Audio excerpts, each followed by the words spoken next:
Ali, Ali, Ali, Ali, Ali, Ali, yeah. I praise Allah for these lessons. I'm striving to be the message, and I thank Allah for His blessings. Ali was the circle 7. I praise Allah for these lessons. I'm striving to be the message, and I thank Allah for His blessings. Ali was the circle 7. I praise Allah for these lessons. I'm striving to be the message, and I thank Allah for His blessings. Ali was the circle 7. I praise Allah for these lessons. I'm striving to be the message, and I thank Allah for His blessings. Ali was the circle 7. I praise Allah for these lessons. I'm striving to be the message, and I thank Allah for His blessings. Ali was the circle 7. I praise Allah for these lessons. I'm striving to be the message, and I thank Allah for His blessings. Ali was the circle 7.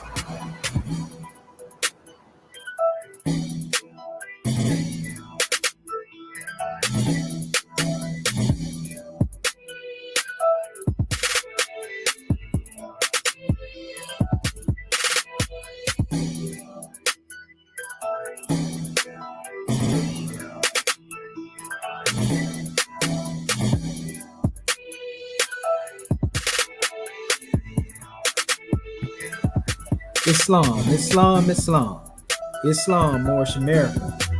I'm going to rise upon the 7 within the circle of justice, mercy, love, and right, and give all praises to the great God, Allah, Father God, Allah. Honors to His holy prophet, honors to our holy prophet, Noble Drew Ali, El-Hajj Sharif Abdul Ali, that is. We give honors to our Moorish kin once again, here, there, and everywhere. Therefore, honors to all of you who are continuously honoring yourselves by being yourselves. We give honors to our Grand National Seal. We give honors to our Grand National Emblem, National Flag, Divine Constitution and Bylaws, and honors to all of you who are indeed a living manifestation and personification of everything, and I do mean everything, that our Holy Prophet brought to make us a nation. Let us come forth with our ancient committee and adept Moorish American prayer. And as we come forth, we ask that you open up your hearts and minds as we open up the way. Islam, Islamism. Ya Allah ibnu heru makuneteru, Ya Allah ibhet heru, Ya Allah ma'at heru, Ya Allah hotep heru, Ya Allah heru, Ya Allah ma'at herakuti. Ya Allah ahwajata juti, Ya Allah per im sutek per im heru, Ya Allah bamaduti, al-hajat sheptus rayab to Ali. Amin. Hadayas. And that is the same Moorish kin in transliteration. O Allah, the Father of the universe. O Allah, the Father of love. O Allah, the Spirit of truth. O Allah, the Spirit of peace. O Allah, the Spirit of freedom. O Allah, the Spirit of justice. O Allah, you are my protector. O Allah, you are my guide. O Allah, you are my salvation by night and by day. O Allah, through your holy prophet, O Allah, Drew Ali. Amen. Holy-Issa, Islam, Moorish kin. And now we come forth before you with the divine constitution of Moorish America. Salvation, our God, unity. The 7 supreme constitutional acts of law. Act 1. The Grand Sheikh and the Chairman of Moorish America empowered to make law and enforce laws with the assistance of the Prophet and the Grand Body of Moorish America. The assistant Grand Sheikh is to assist the Grand Sheikh in all affairs, if he lives according to love, truth, peace, freedom, and justice, and it is known before the citizens of Moorish America. The bylaws. Act 2. All meetings are to be open and closed promptly, according to the Circle 7 in love, truth, peace, freedom, and justice. Friday is our holy day of rest, because on a Friday the first man was formed in flesh. And on a Friday the first man departed out of flesh and ascended unto his Father God Allah. For that cause, Friday is the holy day for all Muslims all over the world. Act 3. Love, truth, peace, freedom, and justice must be proclaimed and practiced by all citizens of Moorish America. No citizen is to put in danger or accuse falsely his brother or sister on any occasion at all that may harm his brother or sister, because Allah is love. Act 4. All citizens must preserve these holy and divine laws, and all citizens must obey the laws of the government, because by being a Moorish American, you're part and parcel of the government and must live the life accordingly. Act 5. No organization of Moorish America is to cause any confusion or to overthrow the laws and constitution of the said government, but to obey hereby. Act 6. With us, all citizens must proclaim their nationality, and we are teaching our people their nationality and their divine creed, that they may know that they are part and parcel of the said government, and know that they are not Negroes, colored folks, black people, or Ethiopians, because these names were given to slaves by slaveholders in 1779 and lasted until 1865 during the time of slavery.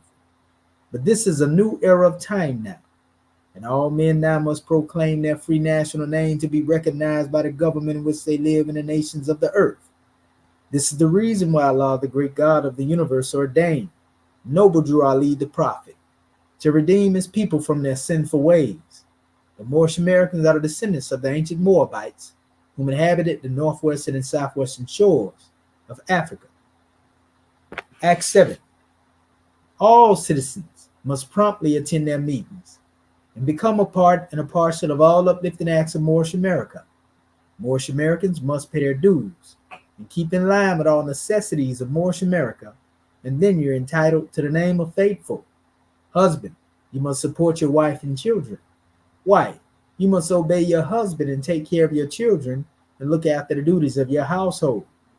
Sons and daughters must obey father and mother and be industrious and become a part of the uplifting of fallen humanity. All Moorish Americans must keep their hearts and minds pure with love and their bodies clean with water. This divine covenant is from your holy prophet, Noble Drew Ali, through the guidance of his Father God Allah. Prophet Noble Drew Ali, peace and blessings be upon him, founding father and framer of the divine constitution and bylaws of Moorish America. And now that this meeting has been opened according to the triune acts, Acts 1, 2, and 3 in love, truth, peace, freedom, and justice, we say Islam, Islam, Islamism. The providence of Allah is ever all his works. He ruleth and directeth with infinite wisdom. He had instituted laws for the government of the world. He had wonderfully varied them in all beings, and each by his nature, conforming to his will. Shemotepu Moorish King. Peace and love. Muted. Much gratitude and honor to our National Assistant Grand Chief of Moorish America, Dr. Shadow Menti Allah Hetchepsuel, for opening our meeting according to law. This is Dr. Hetchepsu Chitikaman Bey, National Grand Secretary of State. First of all, I want to rise, giving all praises to our Father God Allah, giving honor to our Prophet Noble Drew Ali, the last prophet of these days and times, giving honor to our class this evening, giving honor to each and every one of you. Chapter 8, again Elihu's lesson, the mysteries of Egypt. Again Elihu taught. He said, the Indian priests became corrupt. Ram was forgotten in the streets. The rights of men were trampled in the dust. And then a mighty master came, a Buddha of enlightenment, who turned away from wealth and all honors of the world, and found the silence in the graves and caves, and he was blessed. He taught the gospel of a higher life, and taught men how to honor man. He had no doctrine of the gods to teach, he just knew man. And so his creed was justice, love, and righteousness. I quote to you a few of many of the helpful words which Buddha spoke. Hate is a cruel word. If man hates you, regard it not. And you can turn the hate of man to love and mercy and goodwill.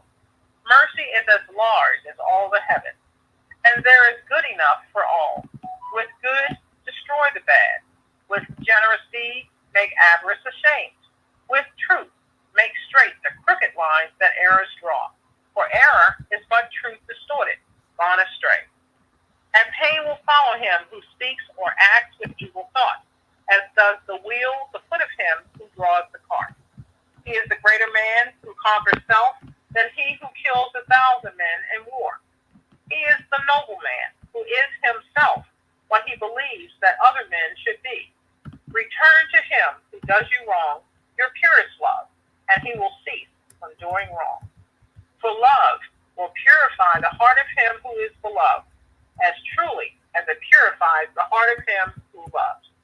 The words of Buddha are recorded in the Indian sacred books. Attend to them, for they are part of the instructions of the Holy Breath. The land of Egypt is the land of secret things. The mysteries of the sages lie locked bound in our temples and shrines. The masters of all times and climes come here to learn. And when your sons have grown to manhood, they will finish all their study in Egyptian schools. But I have said enough. Tomorrow, at the rising of the sun, we meet again. Islam, Islam, Islam. Today is Saturday, September 7th, 2024. We want to welcome everyone to A Moorish Perspective, sponsored by our Moorish American government. Much gratitude and honor to our National Assistant Grand Chief of Moorish America, Dr. Shedo Amenti Al-Muhaddith Shepsuel, for opening our meeting according to law. Also to our National Grand Secretary of State, Dr. Hatshepsut Tutankhamun Bey, for taking registration and reading our subject chapter for the week. Our host instructor, our National Assistant Grand Chief of Moorish America, Dr. Shedo Amenti Al-Muhaddith Shepsuel. Our subject matter coming from Chapter 8, Ayats 14 and 15. The mysteries of the sages lie locked bound in our temples and shrines. The masters of all times and climes come here to learn. And when your sons have grown to manhood, they will finish all their studies in Egyptian schools.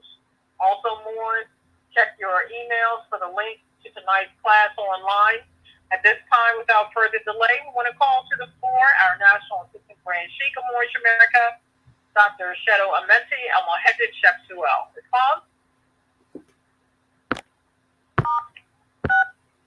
Unmuted. Islam, can you hear me, Grand National Secretary of the State? I can. What? Say that again, Grand Secretary of the State. I can. You're coming in a little bit choppy. Okay. Well, I can barely hear you.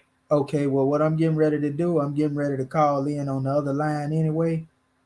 So, that way everybody can hear me clearly. And then when it comes to letting the Moors speak, I'll call back in on this line, so that they can speak and the people online can hear. So let me call in on that other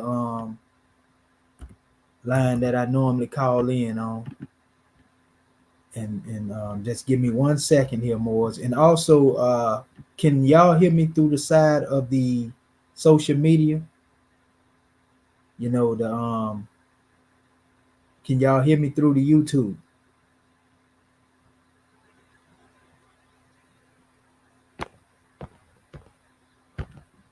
The Moors that are on the panel. Grand Secretary of the State, can you hear me on the YouTube?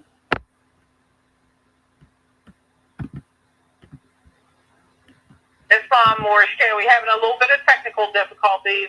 Need your patience. Gratitude. Okay. Gratitude, Islam.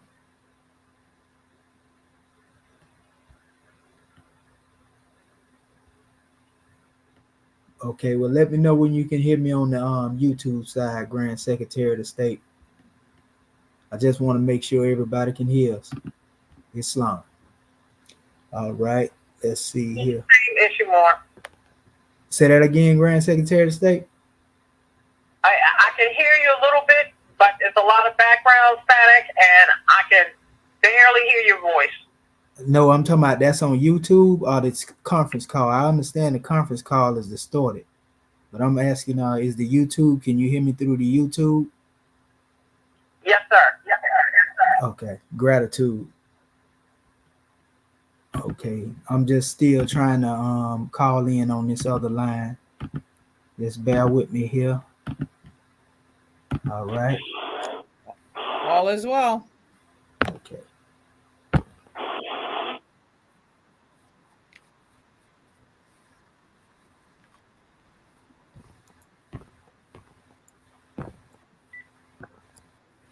We're still adjusting our speakers, Moorish Ken, so be patient. Gratitude.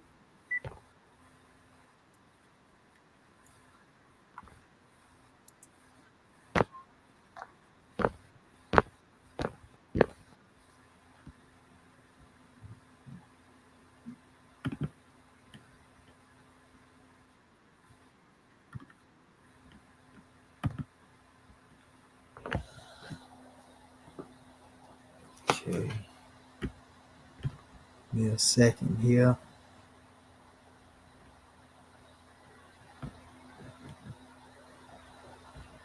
Okay, I'm getting ready to share this sound to the people that's out there in YouTube so that the other people can hear us. I hear you perfectly on the YouTube thing, but Yeah, nothing so far in the conference yet. yeah, I'm getting ready to share the sound right now. Gratitude. We appreciate you. Islam, peace and love. Peace and love.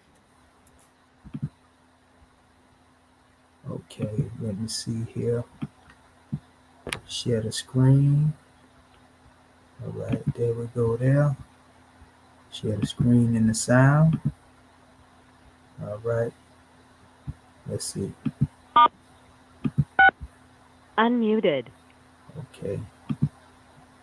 Let's see here now. All right. Can y'all hear me in the conference call, Moors? Yes, sir. That's much better. Islam, gratitude. Yeah, we have to switch these apparatuses up. And when I get done, I'm going to have to switch back to the phone because I don't have anybody to play it back for me. So I have to go back to the phone line to let the Moors hear from this call in social media. Yes, Islam, sir. once I get done. So unfortunately, Gratitude. this is a measure we got to demonstrate. Islam, praise be to Allah. Gratitude, Grand Secretary of the State. Islam, Peace and love. Islam, Gratitude. Islam, Islam, Islam, Islam, Islam, Moorish America. Want to rise upon the seven within the circle of justice, mercy, love, and right. Again, and give all praises to the great God Allah, Father God Allah, and honors to his holy prophet, honors to our holy prophet, Noble Drew Ali, El Hajj Sharif Abdul Ali, that is. We give honors to our Moorish kin once again, here, there, and everywhere, and therefore honors to all of you who are continuously honoring yourselves by being yourselves. We give honors to our Grand National Seal. We give honors to our Grand National Emblem, National Flag, Divine Constitution, and bylaws, and honors to all of you who are indeed a living manifestation and personification of everything. And I do mean everything that our holy prophet brought to make us a nation. I want to welcome you to another Moorish Perspectives. I'm your host instructor, Dr. Shahid Imani Mohadi Shabazel. My ancient Comedian high name being the same as Dr. Shedawa Minti El Muhajjid Shepsuel. And we come forth before you, Moorish kin, with another grand drawing for our Moorish kin to elevate our Moorish kin when it comes to dealing with our consciousness. We coming forth from our chapter in reference to Elihu's lessons concerning the mysteries of Egypt, chapter 8. And we have a grand drawing to bring forth to our family. So we encourage you to have your paper and your pens on handy so that we can bring our people into a clear conception of the work that they are called to do. And only we know that is special work that we have been called to do. Praise be to Allah. So we have a grand drawing, as we stated, family, to bring to our Moorish kin. And we look forward to all of your participation and basically taking your place amongst the affairs of this special drawing that we're getting ready to bring on the manifest. We got a grand drawing to bring forth as always. And so again, we want to encourage our family all hands on deck, so to speak, to be involved with what it is that we have to bring forth. Prophet Noble Drew Ali told us, that we must basically be part and partial in demonstrating all uplifting acts. And teaching our people is one of those uplifting acts, especially when it comes to teaching our people their nationality and divine creed. So that's what we give our people. We give them the divine side of the movement, and we give them that which come through their descent nature as it relates to the national side of the movement. So we getting the best of both worlds. The plane of soul and the plane of things made manifest. Praise be to Allah. At least this is our intent, to bring our people into this type of consciousness. So it's a grand draw just to be here in this era and time, because we could have been born in any particular time or climb, but we just so happen to be born in this time and climb where the masterminds, or rather the culmination of the wisdom of the masterminds, have been made manifest to us. And that's what we want to touch on in tonight's drawing. So we got a grand measure to bring forth. Whatever it is that you're able to bring forth or take as it relates to the portion of the understanding, praise be to Allah, because the gifts of the understanding are the treasures of Allah, our Father God Allah. And so we have some powerful points, again, that we're going to touch on in reference to dealing with this measure, because this is a very, very important drawing as it relates to dealing with the times and the climes. We have to understand what the time and the climes are. We know time never was when man was not, first and foremost. But before we go into that, we want to emphasize again our subject matter for tonight, which is dealing with drawing from ayats 14 and 15. The mysteries of the sages lie locked bound in our temples and shrines, and the masters of all times and climes come here to learn. And when your sons have grown to manhood, they will finish all their studies in Egyptian schools. And there's more that comes behind that, but we want to emphasize on that special portion. But I have said enough. Tomorrow at the evening of the rising of the sun, we meet again. And in other words, that's letting you know that at every cycle, there's a paradigm shift. At every turn of the time, there's a paradigm shift. This is the way nature expresses itself. Everything in regards to dealing with creation is cyclic in nature. None of us, can deny this. And as it relates to everything being cyclic in nature, then cycles are manifest at many different levels. We are told that the great God Allah is the Lord of all the worlds. So there are cycles that take place within all the worlds. Now, when people hear the term worlds in plural, if they have not been educated in relation to dealing with the spiritual essence of things, they think, well, what do we mean? All the worlds. We're talking about the worlds as they relate to the ethers of our native plane. We're talking about the worlds in plural as they relate to plant, animal, mineral, beasts, all the way up into the angelic kingdom. All of these are different realms or worlds, so to speak. 7 to be exact. 7 expressed in what it is that we demonstrate. So when we say he is the Lord of all the worlds, the great God Allah is acknowledged by his creation at every degree of unfoldment that you could possibly fathom when it comes to dealing with those special realms. And in those special realms, there is an expression of cycles. And anytime you have the presence of cycles, you are dealing with the measure of one distance from the past all the way up into the future, so to speak.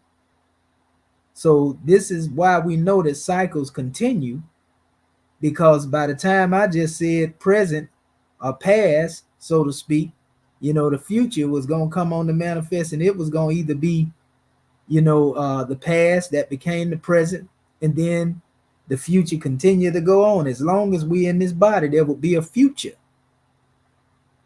When we leave the body, even when we go consciously, outside of the body, some people like to call it traveling in the Merkaba, or the vehicle of self-mastery, whatever term you want to use, the astral body.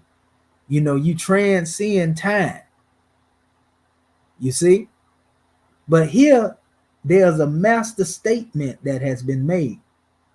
And prior to that master statement, we can even go into ayat 13 of our chapter. It said, the land of Egypt is the land of secret things. Now, it's not secret because the ancestors were trying to keep it secret.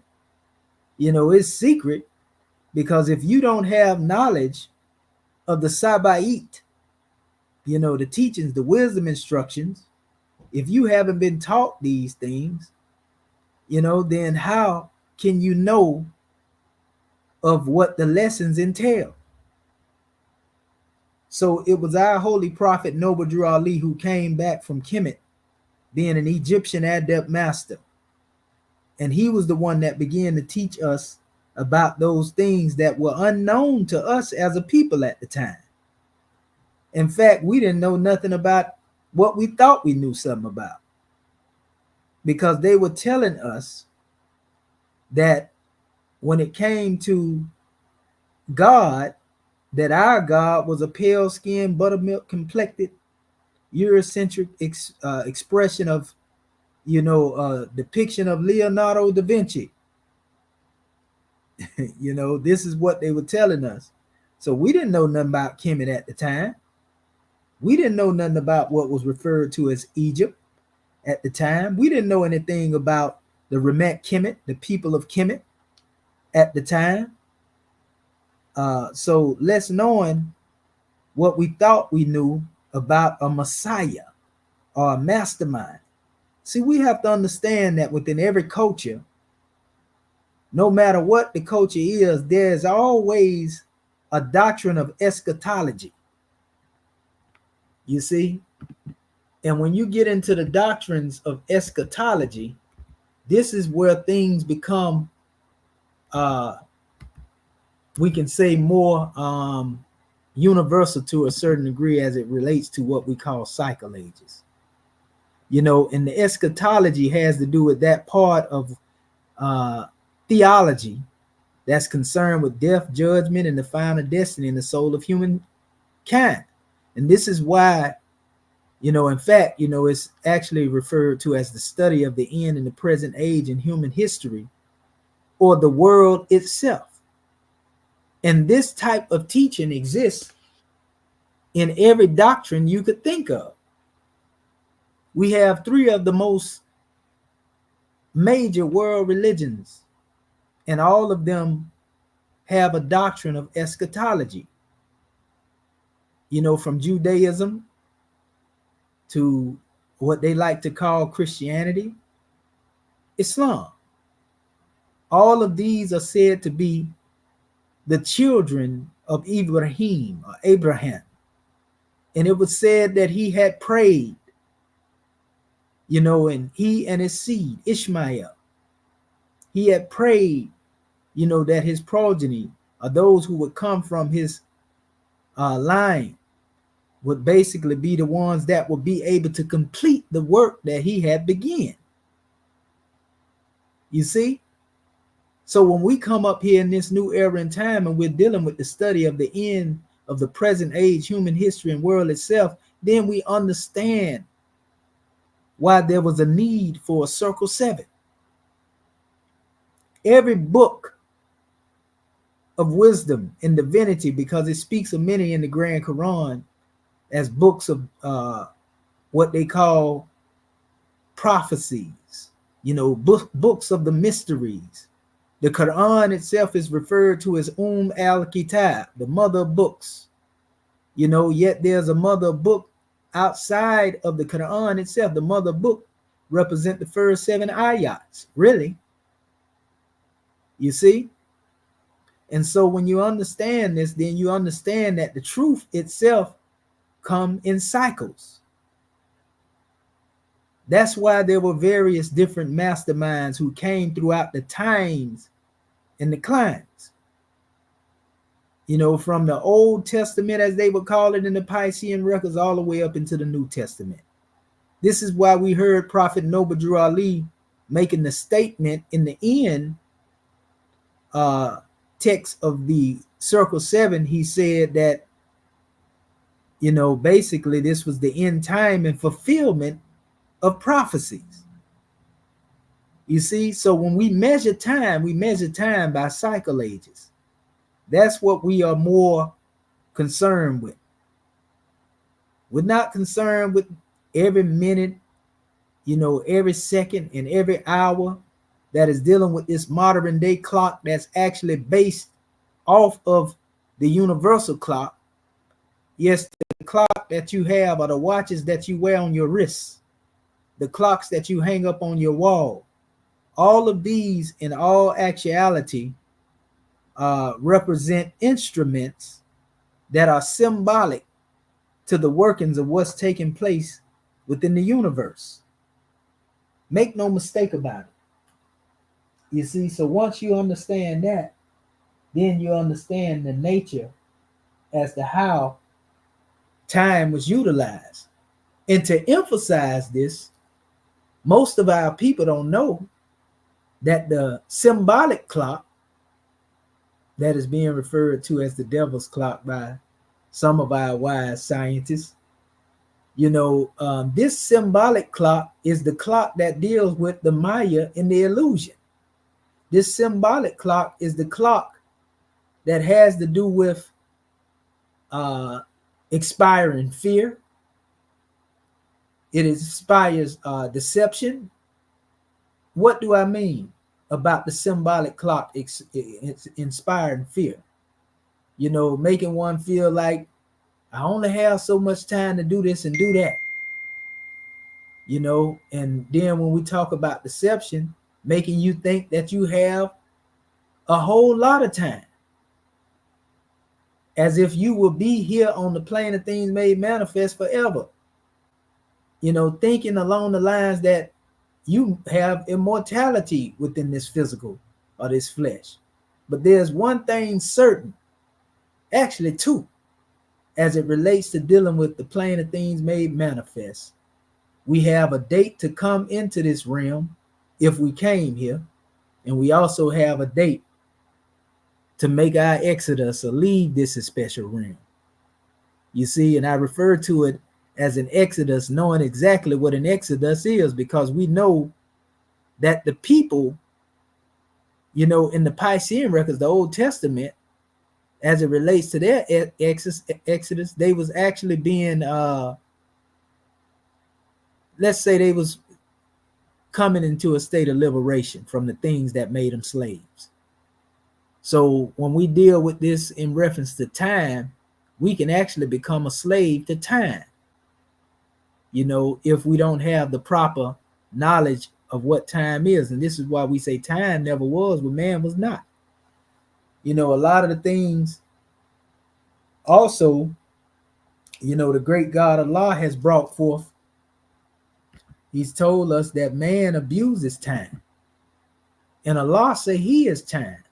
But when he say he is time, that has nothing to do, with time as we know it on the plane of things made manifest, this symbolic clock.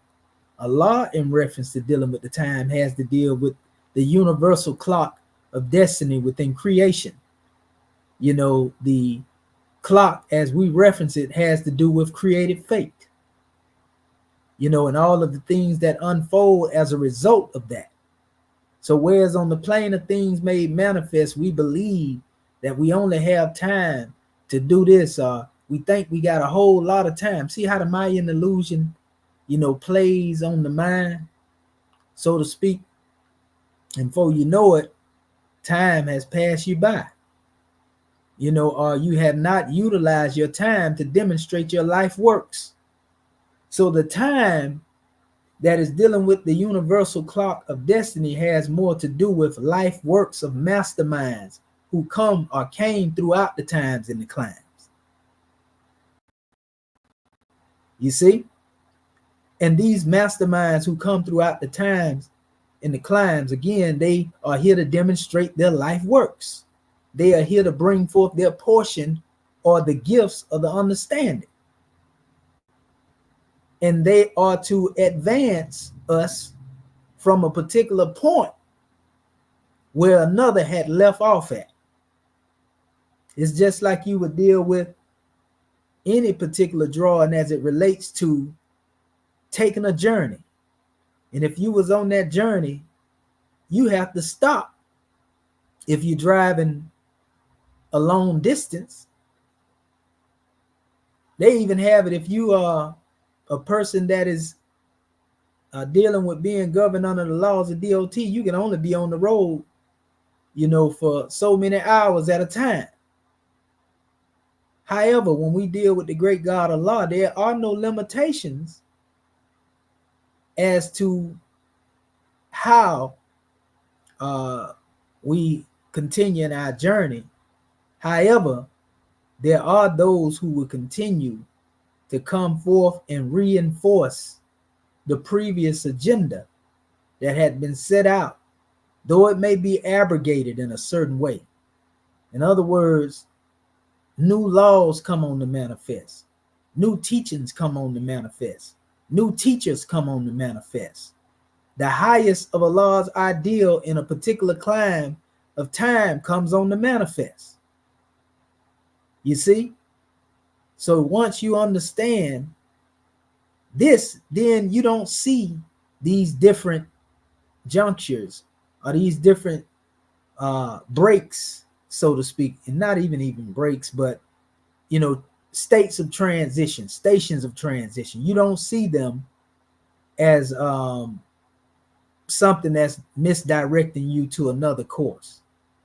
In other words, if you said right now you was going on a journey, right, and you started from the top of the map or the bottom of the map, wherever you said you was going on your journey, you was headed to that destination, regardless of where you had to stop at along the way in order to, rest up, where you stop the fuel up.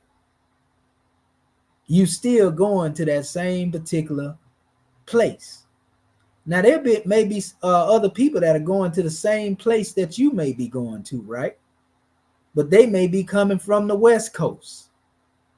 Then you may be in the South.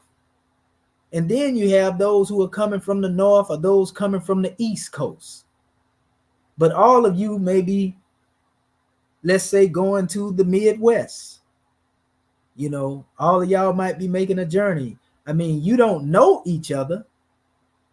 Let's speak in general. How many people right now that are traveling throughout the highways and byways, they have no knowledge of the people that are traveling to the same place that they are traveling to, but they are traveling from the four corners of the earth, to, let's say, Heartland America, as they like to call it. And we know better. We know it's occupied America. But they are traveling to the same place, having no knowledge of each other now. Let's look at this in the light of the truth. Let's look at this as it relates to the doctrine of eschatology. You see, and the masterminds who come throughout the climes and the times. You have those who may be coming from the realm as it relates to dealing with the teachings of Judaism.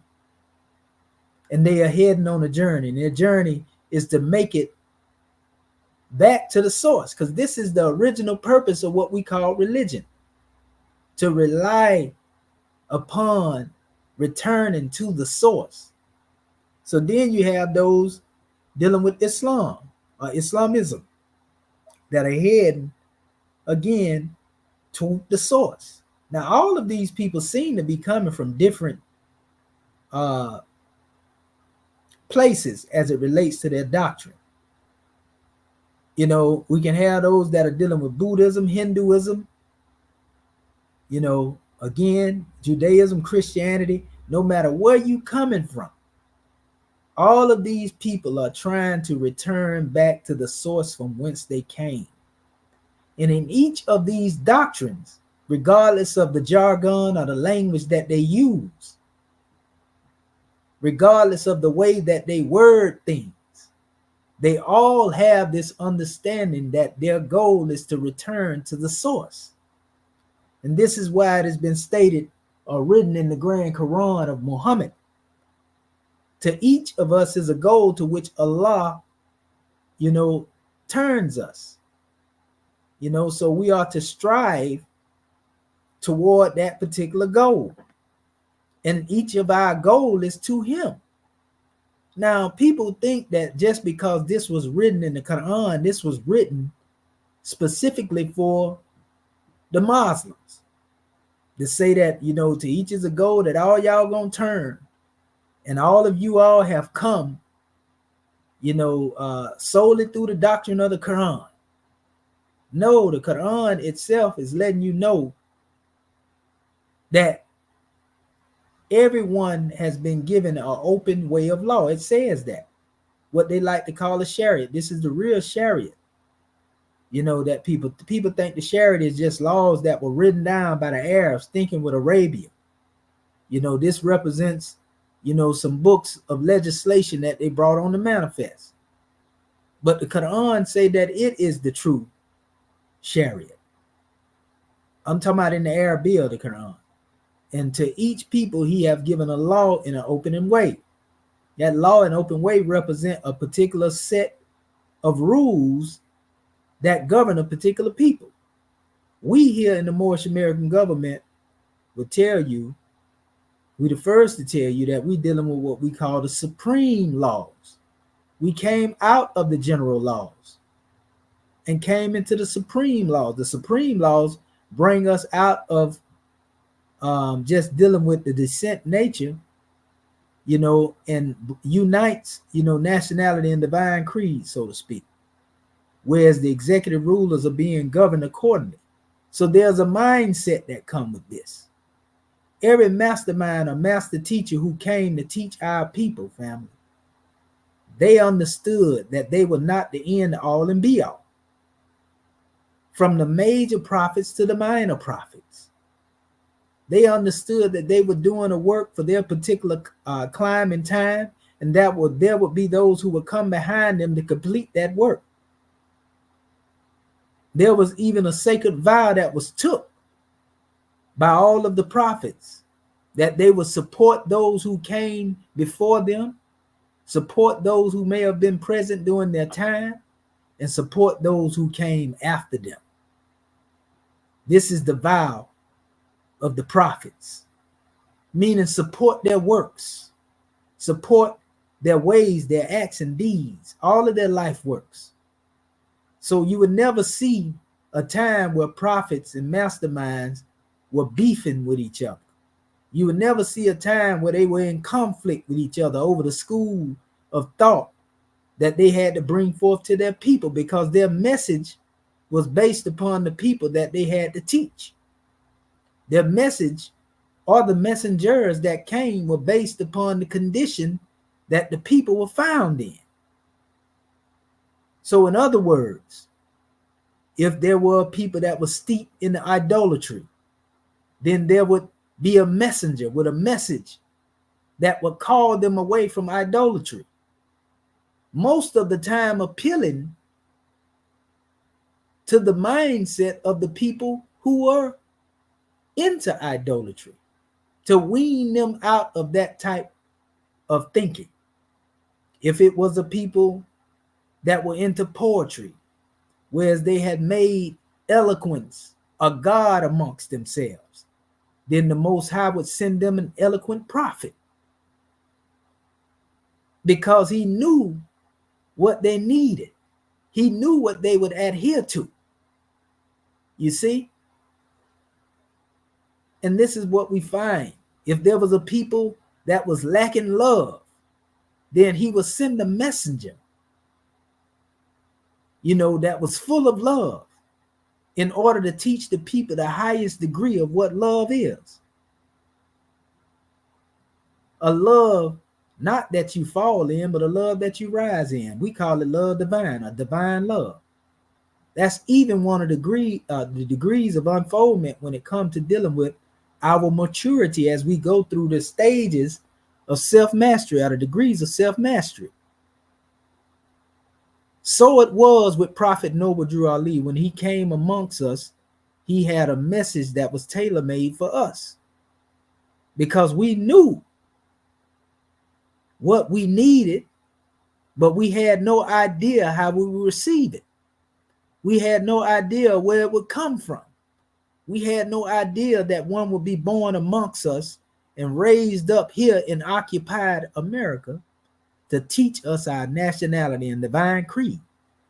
So every messenger, divine warner that came on the manifest had a teaching that was tailor-made for the particular people that they came to. And once you understand this basic aspect of messengers, a mastermind that come throughout the climb and the time, then you understand why it was that Prophet Noble Drew Ali had to come to us the way that he did. He didn't have to come with the same exact school of thought or message in the way that Muhammad, taught the Arabs, because we were not in the condition that the Arabs were in. In fact, we are in a worse condition. You see? So we needed nationality and divine creed. That was the message that was tailor-made for us. The Arabs were steeped into idolatry. And eloquence was one of the things that would allow them to be called out of that. So that's why they were sent, one that was actually said to be illiterate, but eloquent in the messages being manifest, so they would know that this came from the Most High. Because they understood poetry. And it's the same thing if we were to go back throughout the times and the climes and understand, even with the children of Israel. The main message that was brought to them was what we call the law, a law, statutes, and commands. Because they were living, in an environment, where they had been a lawless people. They had always been in rebellion. So that's why the law is something that had to be brought to them and emphasized the way it was. Their whole measure was trying to get them to follow instruction. I can say if a hard-headed, stiff-necked, mean set of people, was made manifest, it would have been the children of Israel. You see? And so when we get into this particular drawing, and we understand this, we understand again, there was a teaching for every people. Now, how they heeded the teaching or how they received the teaching, that's another measure.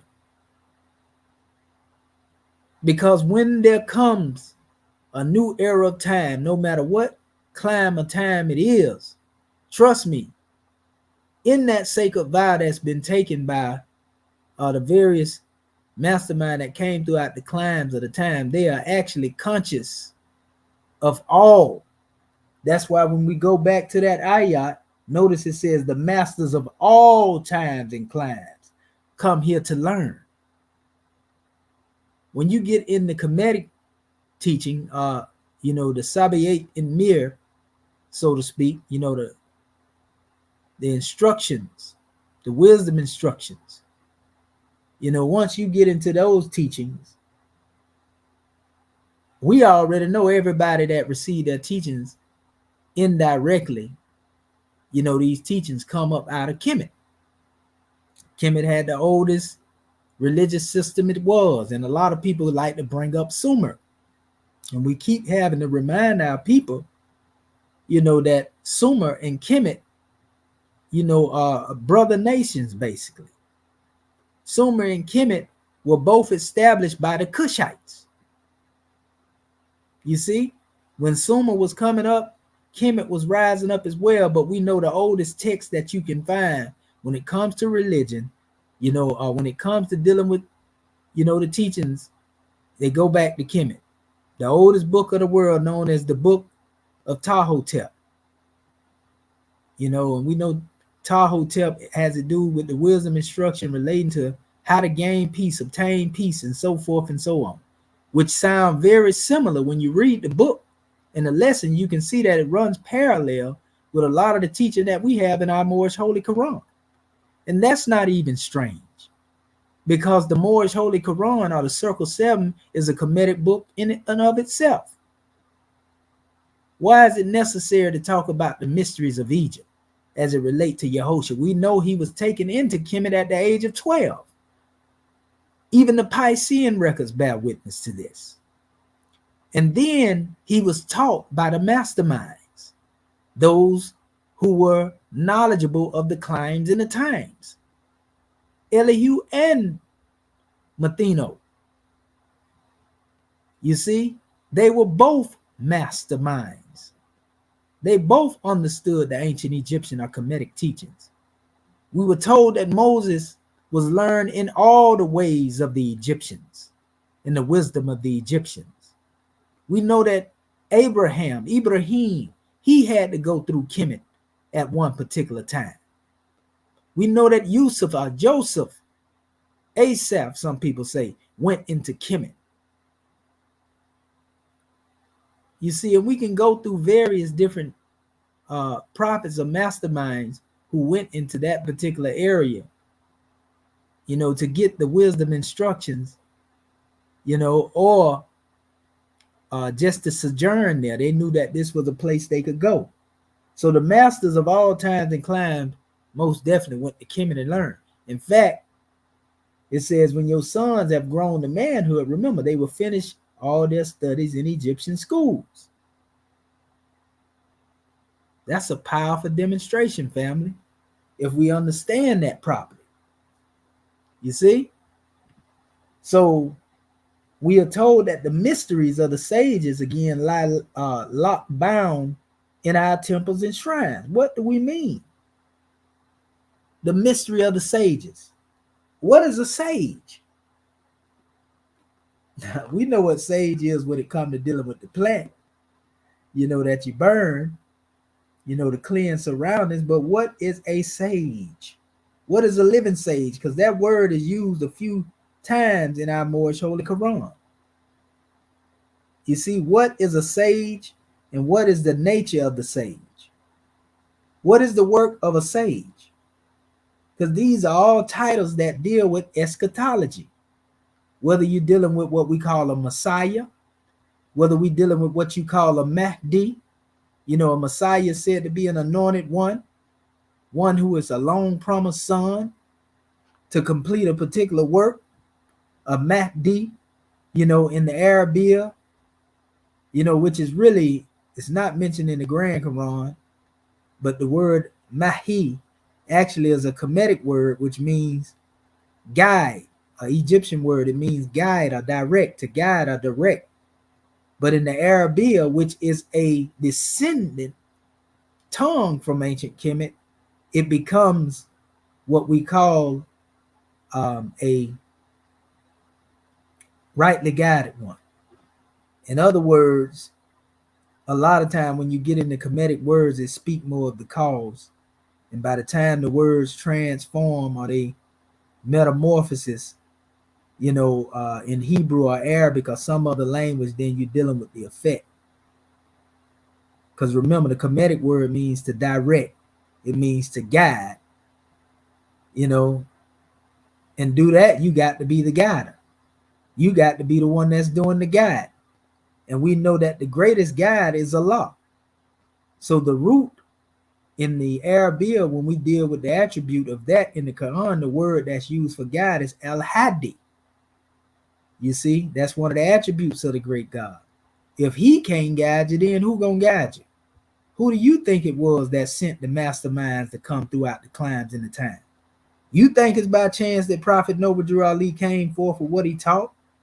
You think it's by chance that he was successful in being able to teach the people, over 100 and some odd years ago, just going back?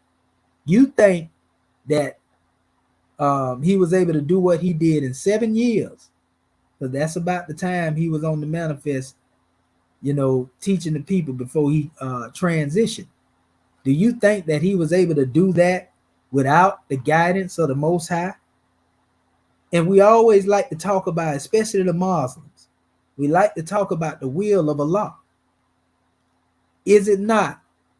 And this is for those who think that they orthodox, who like to say that no one could be sent or nothing can happen save it be the will of Allah.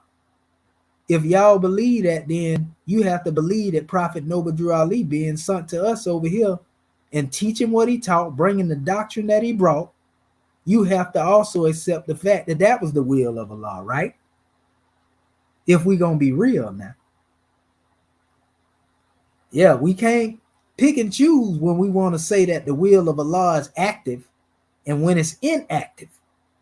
Because if the will of Allah is on the manifest, then he, according to his creative fate, it had to be allowed or permitted that we come forth, with this teaching that we have. Even by us coming into the information or the knowledge, Allah could have made it to where none of us knew anything about a circle 7.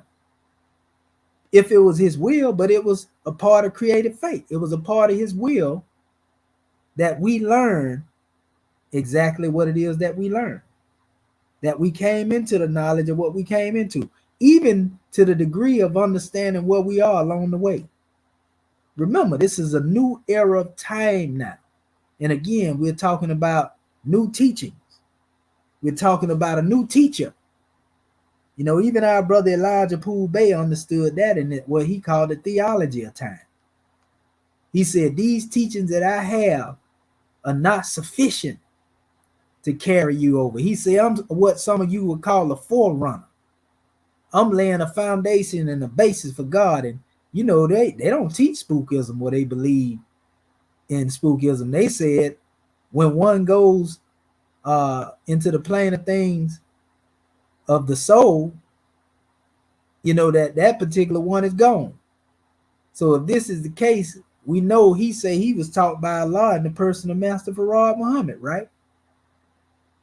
But if that man passed on and he ain't physically here now, then who is this deity that he talking about coming behind him? Because surely he ain't talking about Master Farad. That's to our NOI family. So there was a God man he said he was laying a foundation for. And he said that God man that he was laying a foundation for, being a forerunner of that one, was the God man that would come forth and he would have a new teaching. He would be a new teacher. He would be teaching in reference to dealing with what is called government. Our brother Marcus Mosai Garvey L said the same thing. He alluded to the fact that we had to come out of just being organizations, going from one slot in the egg crate to another slot of the egg crate, and come into government. Our beloved brother Huey P. New made reference to this in one of his sit downs. I want to say it was on a Donahue show, where he said he never intended what he demonstrated to be the end and all and be all for our people. He felt like he was laying a foundation for us to come together, as a collective.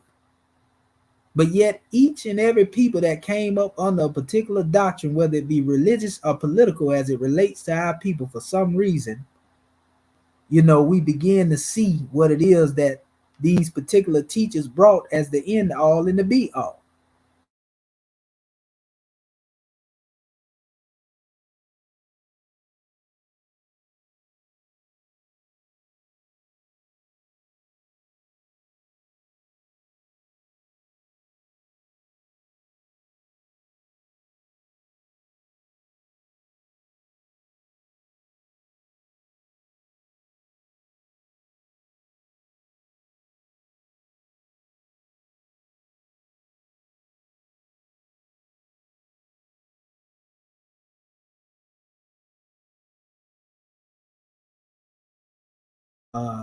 I can see, and it just came back in. So praise be to Allah. But all of these teachers, who brought these things, is what I'm getting at. They were only temporary measures. And Prophet Noble Ali alluded to this in our oral statement when he talked about the year 2000. He was referring to a cycle. He was referring to a state of mind, actually, that we had to be in to be recipients of this new teaching, this new teacher, this new message that would be brought on the manifest. He didn't understand his particular work as being the end all be all. That's why he said we're going to leave the European here long enough to teach the Moors how to run a government. See, all of this has to do with a paradigm shift. All this has to do with the coming of the ages, a milestone in the journey of the way. You see? So give me a second here, Moors, because this thing did hang up when it did that. It hung up on the conference call side. I didn't even know it. Okay, so that's funny. But let's see here. Y'all just bear with us, people. Y'all already know anytime you putting the truth out here, you're gonna have people that get out here trying to put a monkey wrench in. Welcome, and That's thank all you a for part of the choosing process. freeconferencecall.com. So give me a You're second helping here. people around the world communicate for free. Please enter your access code followed by the pound or hash. Okay, just give me a second, family. Access code or phone number you have dialed is in. Okay. Please enter the meeting password. Okay.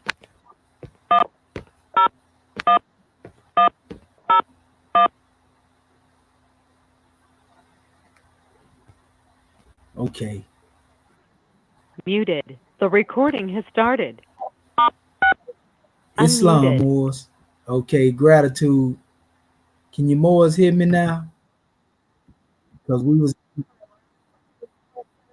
gratitude. We was interrupted on the conference call and the apparatus. I just want to let y'all know, Moors, this ain't happening by chance. You understand? I just don't have no control over it, because Rome owns these little apparatuses that we got, so we're gonna keep going and we're gonna keep rebooting if we need to, or whatever the case may be.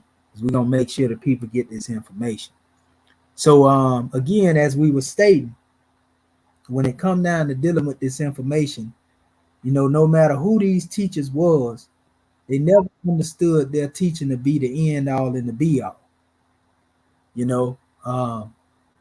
They understood that they were laying the foundation, looking forward, just like Abraham. He was looking for a people of his posterity, so to speak, those who would come through his lineage. He was looking for them to carry on, pick up where he left off at. And this is how we should be thinking. Who is it that we are laying the foundation for? A lot of time we get in a position in this era in time, we think we supposed to hold the station forever. We ain't here to train up the young and not yet born, and so forth and so on.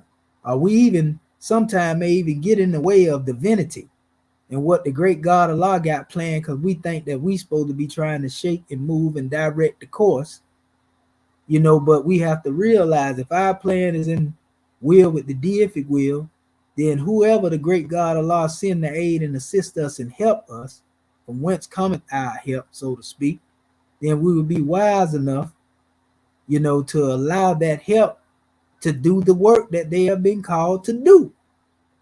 And we give honors to Act 1 in the Moorish American government, because the chairman, knew the work we were called to do before some of us got here.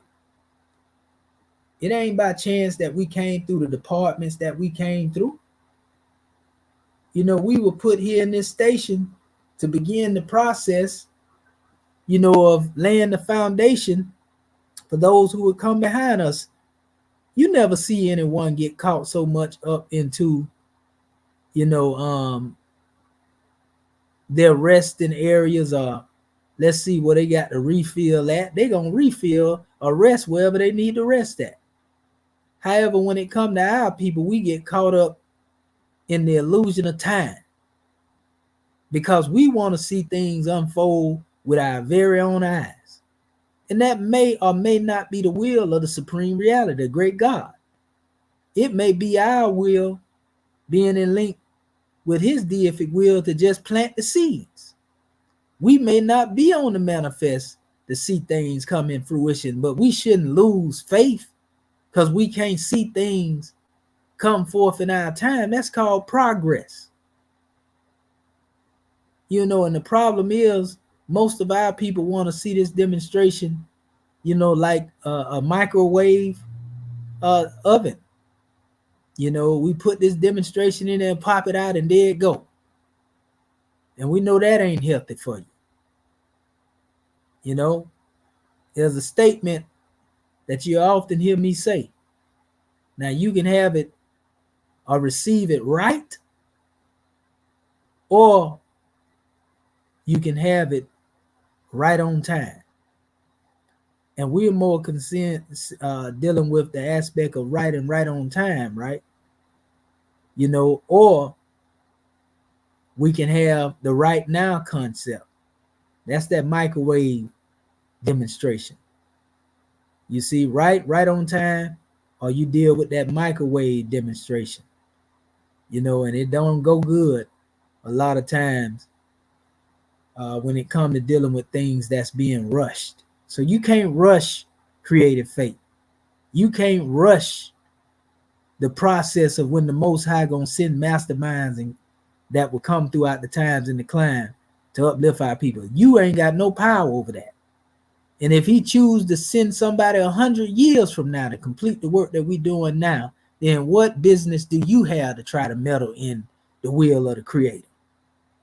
You supposed to be doing your particular job, utilizing your time to do what it is that you done. We see that our holy prophet has lived 100 years, beyond his physical manifest. This is a prime example. And we just now coming into the consciousness, and still some of our people haven't embraced the concept of self-determination, even though he stated intentionally that he was going to lead a European here to teach the Moors how to run a government. And you still got Moors that think that they on the high road. They think they're dealing with Allah's highest ideal, but they still don't realize they subject to a state charter. We got unconscious Moors who call themselves aboriginals, who call themselves Native Americans, who think that they are indigenous. When we are indigenous people now, but they think their indigenous status is subjugated to a federal charter. You see? And so our people coming through these same different degrees of unfoldment, they have become eloquent in their own ignorance. Because if you repeat a thing enough, then it sounds real good.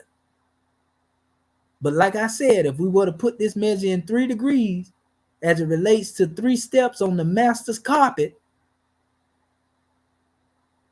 they like to talk about in the Masonic doctrine, the degrees of man's unfoldment as it relates to youth, manhood, and maturity.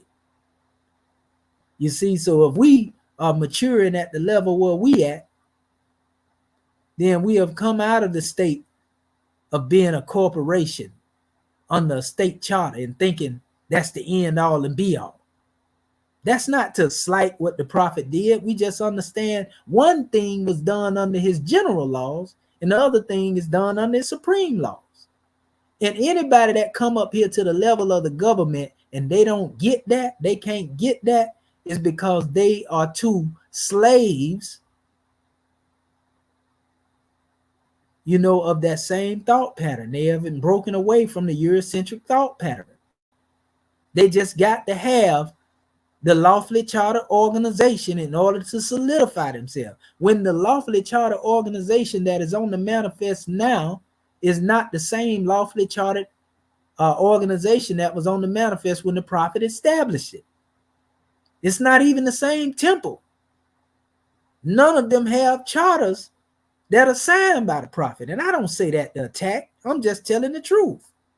Somebody might get mad and get upset and try to look at it like one is attacking, but it's the truth.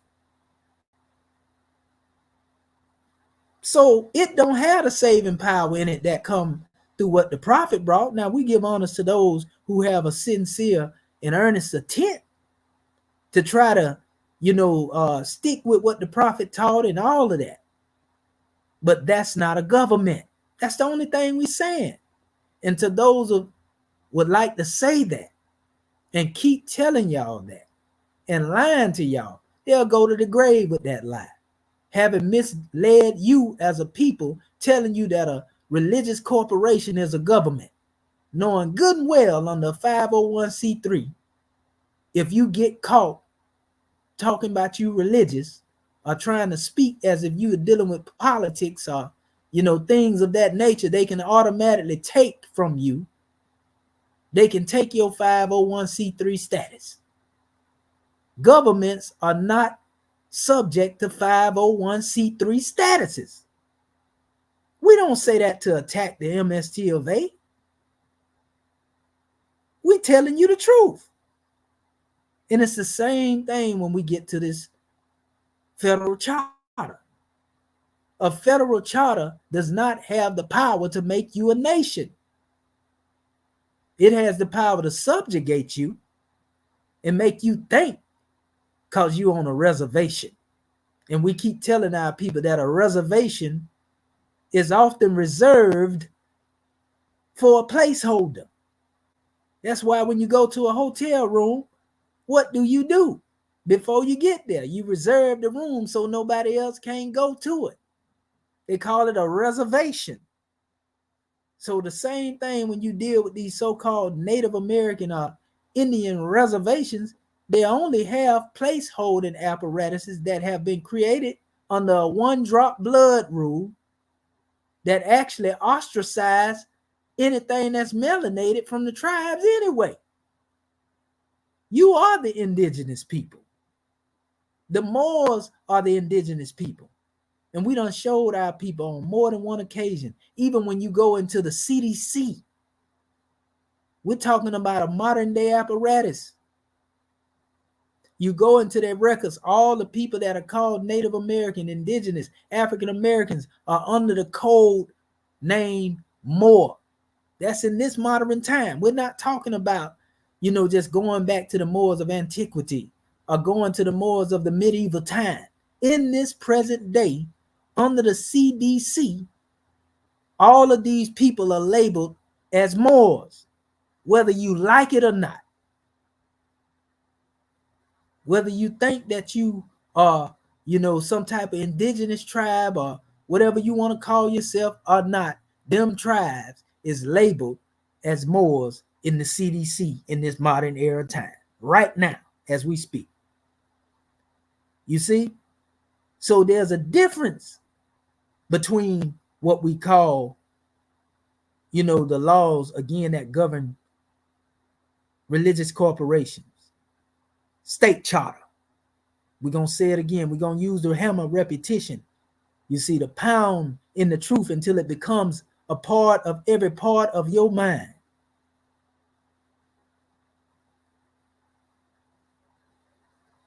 In a federal charter that give you the right to start your little Indian tribe, don't make you no nation as a whole. That's a pacifier to make you believe that you have a place in history, no different than what they call Black History Month. When you go into the root of February, this relates to a pacification process. So what transcends a state charter? What transcends a federal charter? Because one is where one think they have power as a religious corporation. The other is where one think they have power, being a tribe that the United States allowed to exist in occupied America. So what is it that transcends this? Because the two are both subject to the same jurisdiction at various different degrees. The only thing that can transcend that is self-determination. Self-determination where you become a nation. Not running up to no European talking about you ain't got no jurisdiction over me. Not running up to no courts talking about filing paperwork in the courts. If you a government, you have your own judiciary system. You're not begging somebody else. You don't see, Ethiopians, as they like to call themselves, or people of Abyssinia, or Egypt, or Saudi Arabia. You don't see them coming to the United States, and trying to act, so to speak, as if they have some type of new nationality that basically they subjugate themselves wholly in totality of being subjects of the United States. Yeah, there are rules when it comes to people when they get naturalized and all of that, but they can avoid that with a 6-month process as it relates to the green card if they wanted to, by coming in and out of the country. And if they knew better, they would do that. Because anytime you go to talk about you done been naturalized, you just became somebody's property. So when you get into the realm of what we're talking about, international law transcends a state charter. International law transcends a federal charter. International law refers to a people having their own law. So when you got people out here running around talking about they dealing with what they call an ecclesiastical body politic, go and look up Robert Rules of Order. And you will notice that it goes in opposition to what Prophet Noble Drew Ali said, because he said give the church and Christianity back to the European. Now we know that there are many different branches of the Christian faith, be it Protestant, Catholic, be it Methodist, Baptist, all of these are subject on the Religious Corporation Act of Robert Rule of Order. And most of this stuff was applied for the Catholics. And that's why you have more running around. We like the Vatican. Well, why don't you have the power of the Vatican then? This was Christian law, not Muslim law. So what did Prophet Noble Drew Ali say we derive our power and authority from? Didn't he say the Grand Quran of Muhammad? So if he said that, then we are to govern ourselves according to theocracy. Everybody that that's dealing with what we call the church, they are dealing with what they call democracy and republic. Nothing wrong with that if that's what they do. But the Muslims move under theocracy, not no ecclesiastical body politic.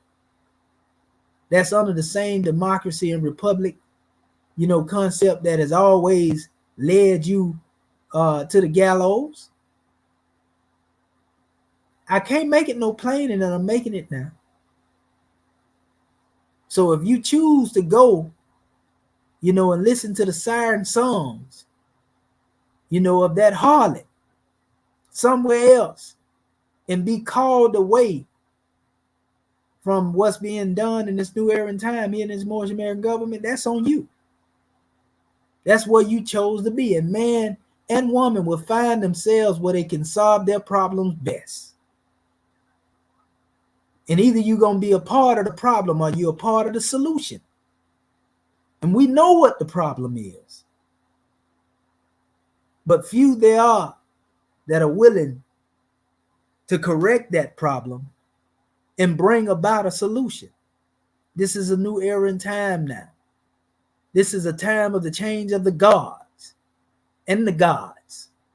This is a time of the executive rulers that will come forth as successionists, those who have the courage and the will within them to build a nation and not waiting on somebody to build for them what they have the power to build themselves.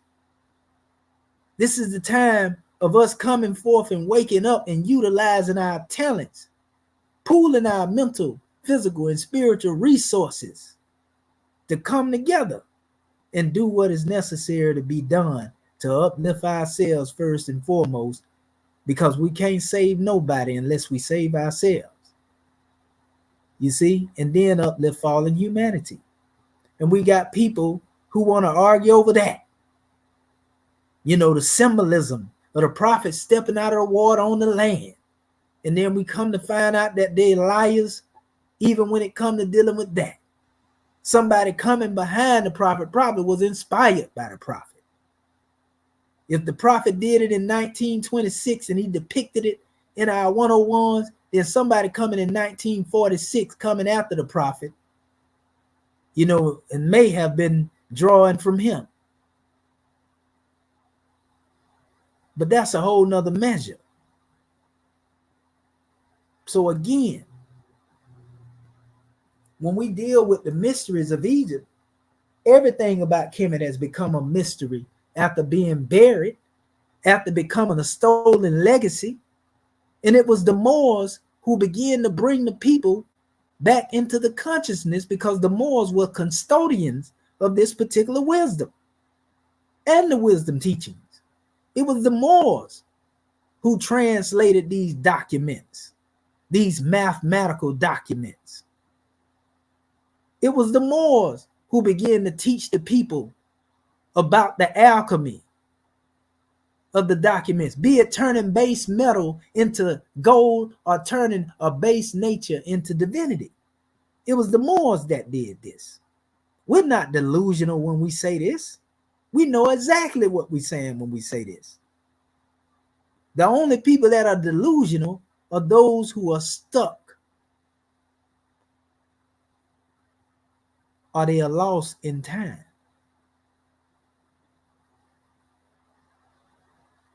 Every mastermind that came on the manifest represented a paradigm shift.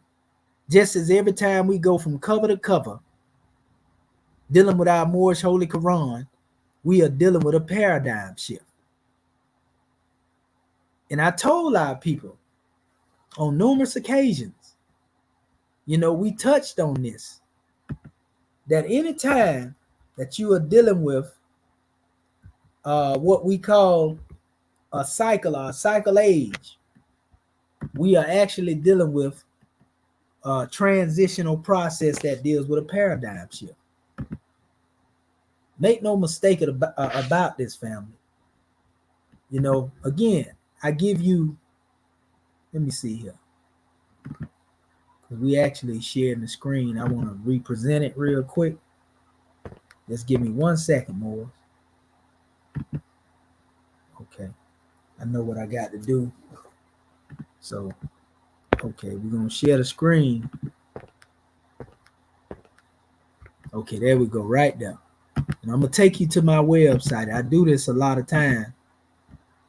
You can go through it, the portal of our government website, and get to it as well. Everything that I said has been spoken of right here. For example, dealing with the divine and the national side of the movement. This would be dealing with the divine side of the movement.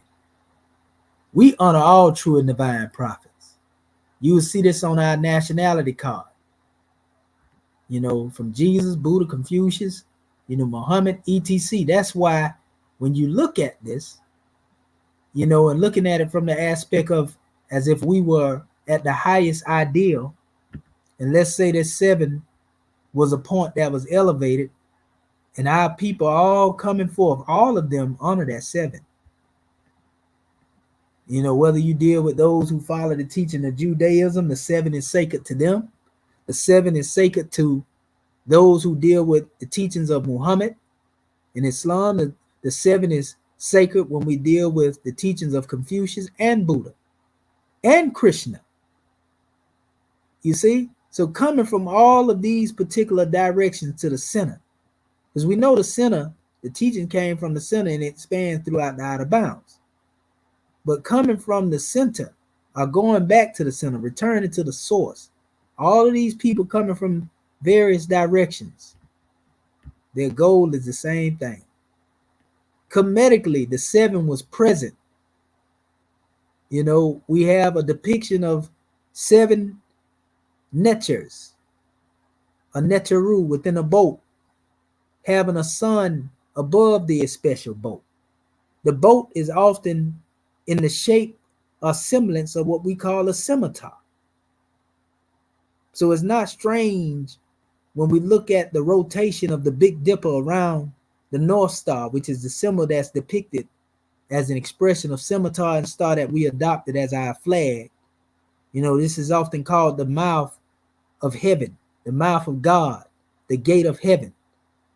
But when we deal with this particular science, family, and we understand, that, there is justice that's taking its course, there's one who came to represent justice from each of these schools of thought. Confucius was the justice that manifested in the time, in the climb of his people to rectify the situation. Yehoshua was justice when it comes to dealing with Judaism. Muhammad was the justice to his people. Buddha and Krishna was justice that came to their people during that particular time and climb. And all of these particular people dealing with eschatology had spoken of the death, birth, and rebirth of man. In each one of these doctrines, there's a mention of the death, birth, and rebirth of man. So that's a paradigm shift. You're not the same today as you were yesterday. You're not the same today as a man as you were a child. You're not the same today, sisters, as a woman as you were as a young girl. We evolve and we mature, we grow, and it's the same thing as it relates to dealing with this truth. That's why we say as man unfolds, as God unfolds. And the greatest degree of unfolding and reaching your true potential is becoming what you know, as opposed to being what you have been told. So all of this from the divine side of the movement is where a paradigm shift will take place, where each and every one of us, we come back from the outer bounds to return to the center.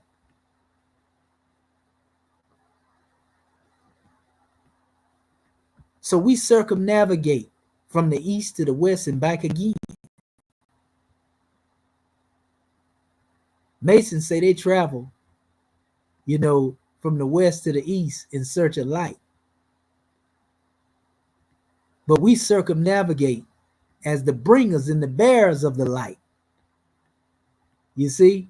And we circumnavigate from the east to the west and back again.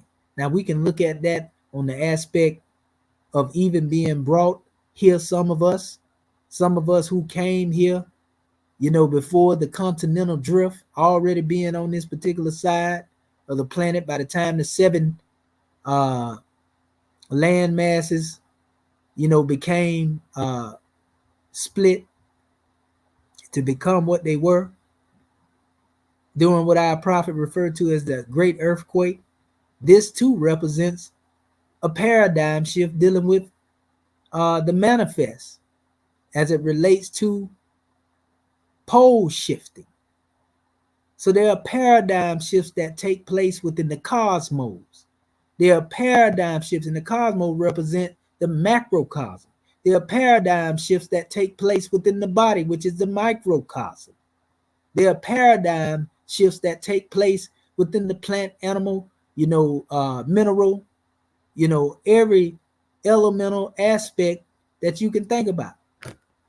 So once we understand, the concept of the paradigm shifts that take place, then we get it. We get it, Morris King.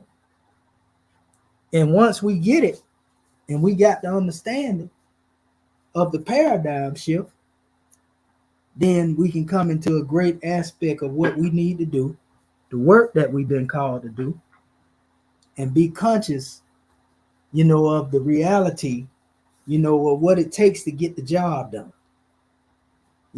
That's the main thing. You see? So, moving on, it's the same thing. Like I said, there's a clock of destiny that relates to what it is that is on the manifest in this new era in time. There's a clock of destiny that relates to exactly how everything will unfold. These things don't manifest a second too early or a second late. They all manifest according to creative fate. And the Elohim are on the manifest to ensure that this manifests. We call them Netzeru, Anunnaki, avatars, whatever terminology you want to use. But nevertheless, there's a paradigm shift that takes place. So yes, we in and we learn all of our wisdom in the ancient Egyptian schools. And this is how we come through the ways of the masterminds who came throughout the climes and the times, in the ways of the prophets. Fruition for us is to be a nation, a clean and pure nation. Like I said, we have a divine aspect, and we have that which governs us from a cosmological standpoint. And then we have that, which is dealing with, the time as we know it. And if you look, I had a breakdown on this right here, right? And I'm gonna read it real quick before I open up the floor for those who are looking at the screen. And I was dealing with the cycle ages, 25,000 that are multiplied by 4 cycles. And I said the quadratic circle above is a chart consisting of the infinite wisdom, will, and love of Allah emanating from his center to its outer bounds, the universal science of the Moorish adept. It is here that we see how the great God utilized his divine compass and square during the very conception of creation as a result of exercising his creative fate. This grand symbol also demonstrates the evolutionary pilgrimage of elements of creation from their divine origins: earth, air, water, fire, and ether. The celestial circle of the 7 Elohim, whom has preserved the supreme laws of Allah and Ali since the very first cycle age on to this day of fulfillment. The universal circle of the keepers of the time, or the exalted assembly of the heavenly council of Dendera. This circle was broken into 4 quadrants of 90 degrees, each consisting of 3 times the multiplicity of 30 degrees. There are 12 signs, the 12-step ladder of the heavenly circle, known to the adept as the 12 major adepts or gods. The 12 executive rulers of the Silent Brotherhood are all conceived under the influence of these major scientists, as above as so below and within. Hence the numerical value 12 is the factor of the letter L, which is also a right angle. 12 major plus 12 minor equals 24. 24 plus Allah equals 25, because Allah is 1, right? 2 plus 5 equals 7. Hence the logo circle 7 of the time. So that means the rulers are those who are in authority. Their will has to be linked up with the deific will. Not only is their will linked up with the deific will, the number 12 represents government and those who are the governors of government, but also the will are the clock of destiny. They have to be in sync as it relates to the time. Everything relates to the time. Allah's time, not that symbolic clock now. We as Moorish adepts are striving to become the walking, breathing, talking circle 7 Quran made flesh. Or at least we should be striving to become as such. Quran itself acronymically translates as Koran, knowledge, order, rhythm, astrology, and nature. The Grand Quran of Mecca allows us to exercise the rhythmic vibration of recitation that we may, through the divine tongue, conjure the heaven within and all its hosts. It's power in the tongue, Moors. The 4 quadrants also consist of 90 times 4, which equals 360 degrees of universal knowledge. This is a culmination of knowledge, wisdom, and understanding. Knowledge equals 120, wisdom equals 120, and understanding is 120 of Islamism. The quadrants also demonstrate the 4 schools of thought birthed from the ancient Comedian teachings of Sheruneta, Sutanoti. The four quadrants also represent the swift angels and divine ministers, whom is carried the message of good news and salvation from the center or heart of the earth to the outer bounds unto the four corners of the world, meaning each point of the directional compass, north, east, west, and south, which the good news, north, east, west, and south, right, of love, truth, peace, freedom, and justice have reached since our pure white clad banner was raised over 100,000 years ago. 4 times 25,000 year cycle ages equals 100,000 years. Thus, the teachings of Yehoshua, Jesus, Buddha, Confucius, Muhammad are 5 times more powerful through El Hajj Sharif Abdul Ali in completion of a cycle age, which can be traced from the present age of fulfillment back to over 100,000 years ago.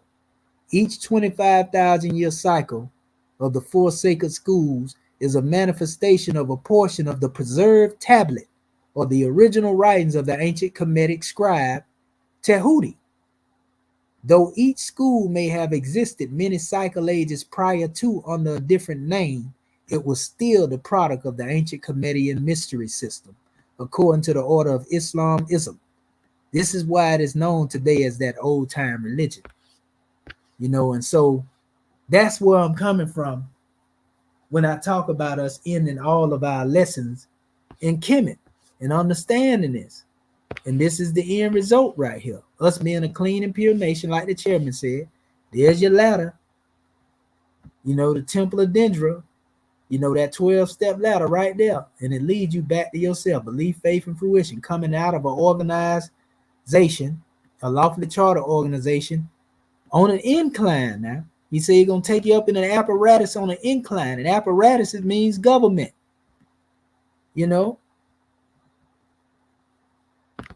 See, the lost found tribe of Ali. So when you find yourself, you found your prophet.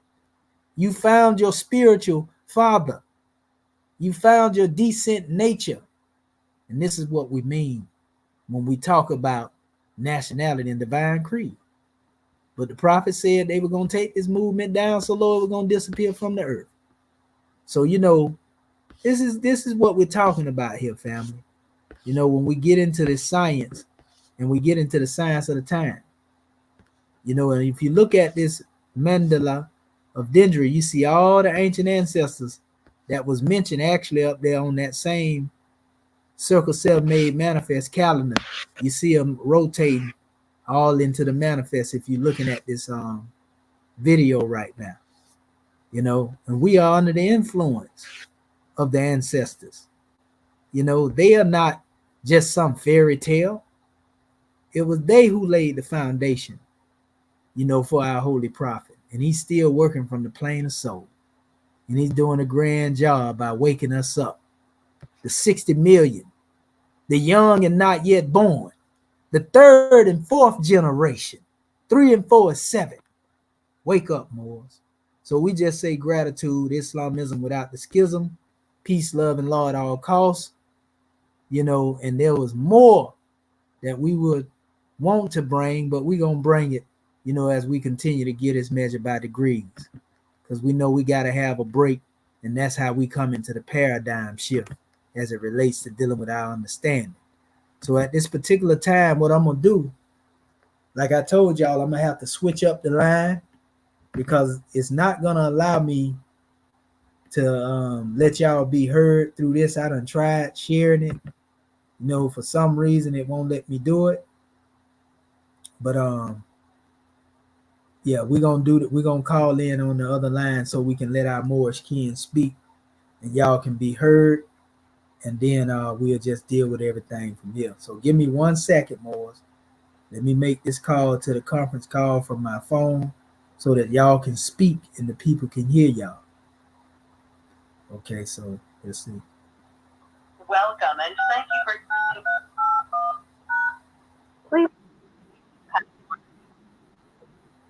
Okay.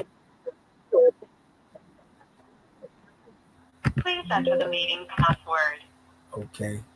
Give me a second. Your input is invalid.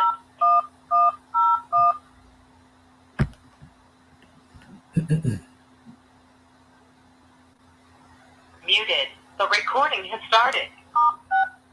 Unmuted. Okay, Moors, we got y'all in queue now, so the people can hear you. So *6 your phones and give your message. Praise be to Allah. Islam, Sister Curta Bay. We'll get you in a minute, Sister Cam, and Sister Curta Bay is for you. Islam, Sister Curta Bay. God, man. I'm working through these technical difficulties. You said give a measure. No, I say pardon self, Sister Curta Bay. She was before you, sister. You know, are you there, Sister Curta Bay? Sister Curta Bay? Okay, I yield the floor. Can you hear me, Sister Grand Chief? Yes, ma'am. I can hear you loud and clear. Islam. That Benjania Curta Bay. First, let me rise and give praises to our great God Allah. Give honor to our holy prophet, Noble Drew Ali. Give honor to Act 1. I give honor to all my beneficiaries, and I give honor to you for this powerful class tonight. And our subject, the mysteries of the sages lie locked, bound in our temples and shrines. Ayah 15, the master of all times and climes, come here to learn. And when your sons have grown to manhood, they will finish all their studies in Egyptian schools. And I tell you, God, man, this was a powerful, powerful class, I tell you. And I encourage our more can to go back and listen to the playback, because you covered it all. And I mean, you touched bases on all of it. And I was trying to keep up with my notes. And but the main thing, I loved it when you talked about how the different prophets that came. You never saw the prophets going against each other, or coming after each other. And that just made me think about how we, you also talked about the time, how we all have a time to enter here and a time to exit. You talked about us being on this journey, and all of us are on that journey. And when you talked about how the prophets never came against each other, that made me think about how all of us, we coming from different backgrounds, different religions and things, but we are all headed back to the source. We're all trying to get back to the source. So why are we fighting each other?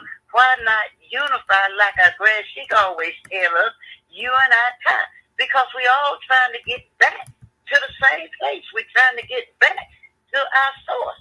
And you talked about, when you talked about that microwave mindset and how people just want things to happen. And I loved it when you talked about how Allah's time is not our time. And I think I love encouraging our people and tell them, stay in your lane. Do what you can do to keep things going. Do what you need to do. Stay in your lane. Do what you can do to get this government up and running. And don't worry about what's happening or what ain't happening, because like you said, everything's going to happen in Allah's time. He got his time on when things going to come to pass. And like you were saying also, if he had to wait 100 years, that's fine. We might not even be here when he's finished doing everything that he needs to do. But we have to have the confidence and know that we know that he is leading on and victory is assured. And whatever he says, his word it ain't going to be void. His word is true. And his word will come to pass. And last but not least, God, man, I tell you, this was just a powerful, powerful class. And I know our Moorish kin is biting at the bit to get in here and share some more. I could go on and on. Definitely going to go back and listen at the playback. Gratitude, great class, great class. ready to. So let me share. Peace and love. Islam. And gratitude for sharing, Sister Curta Bay. And yes, a grand draw in most of the teachings that have been brought throughout the times in the climb. You know, all of the teachings have said the same thing. But it is man, you know, in his selfish ways, so to speak, who sought to distort those teachings and make a lie, you know, out of the Creator, regardless of what doctrine many people have come from. They have distorted their truths. And this is not just in Christianity. This is not just Islam. You know, this is not just Buddhism, Hinduism, Confucianism. All have deviated from what has been given to them. And this is why you hear them speaking of doctrines of eschatology. This is why you hear them speaking of somebody to come along and correct, you know, the narrative, so to speak, or correct what's been going on. You know, this is the reason. If everybody had it together and what they had was perfect, then they wouldn't be waiting on somebody to come and correct, you know, what was going on, you know? So like right here it is right here. I wanted to share. This is what I was trying to pull up real quick. And we'll get Sister Cammie in here in a few minutes. Just give us a second, sister. It's something I want to show the people out here in social media though. Because, you know, we don't just talk. You know, we like to show the people. You know, right here in the Grand Quran, let me share my screen real quick. This is just briefly. If you notice right there, and this is Quran.com. Bismillahir Rahmanir Rahim, Alhamdulillahi Rabbil Alameen. You know, in the name of Allah, the Beneficent and Merciful, you know, cherish and sustain of the world. It says, to Allah alone belongs whatever is in the heavens and whatever is on the earth. Whether you reveal what's in your hearts or conceal it, Allah will call you to account for it. He forgives whoever he wills and punishes whoever he wills. And Allah is most capable of everything. This letting you know everything moves according to the will of Allah. You gonna confirm to it or you gonna conform to it, whether you like it or not. So here it says the messenger firmly believes in what has been revealed to him from his Lord. And so do the believers. They all believe in Allah and his angels, his books, and his messengers. You can't believe in the messenger and reject his book. Neither can you believe in the book and reject the messenger. Notice it says angels and messengers. They proclaim we make no distinction between any of his messengers. And they say, we hear and we obey. And we seek your forgiveness, our Lord. And you alone is the final return. Remember I was talking about going to the source? So that's how we should think. We should not make distinctions between the mastermind that come throughout the climb and the time, because all of them had a job to do. You see what I'm saying? Whatever you thought that was being built, you know, be it a department store, a place to live, a house, it was many people working on them demonstrations. And if you denied any trade, so to speak, then that thing wouldn't have been complete. So let me stop sharing this real quick. And at this time, we're going to open up the floor again for our sister. Okay, come on, Sister Cammie. And Moors, if there's any distortion on this measure, God, man, are you able to hear me? I can hear you clearly. Gratitude. And if there's any pardon self, Sister Cammie, if there's any distortion on my end, you will be able to go back to this playback and you can hear it clearly on what might have been choppy on the phone. So gratitude, Islam. Go ahead, sister. God, man, I love you. I love my Morris 10. But these technical difficulties real bad. I'm hearing you only a little bit at a time. Yes, sir. So Go ahead. Go ahead and give your message, Sister Cammie. We can hear you clearly, though. We know what's going on my line, but we can hear you clearly. Go ahead, sister. Oh, okay. This sister family in Michigan. I rise on the praise the great God Allah. I honor his prophet noble Drew Ali. Official citizens, Moors here, there, and everywhere, especially my Moorish kin. Those technical difficulties. I'm apologizing because I may not be on topic tonight. I haven't been able to hear very well with these technical problems and this apparatus, as my God brothers and sisters call it. The measure or perspective, Moorish perspective tonight. There are Moors that have been in this movement within the sound of my voice, and they've been in this movement for as long as I've been alive. Rome and all these devils, Satan, dragon, Lucifer, beast types, they wouldn't be using their power to stop this word and these messages from getting to the Asiatic and the Moors. They wouldn't be using their time, energy, effort, and resources to get this muzzle around our mouths as if we were animals to stop this from happening. Allah says, "No, victory is sure." I love you. Islam. That's right, sister. Gratitude. Like I said, I have no control over the way the apparatus is rolling here, but we hear you clear. That's all we want to hear. I gave my message already.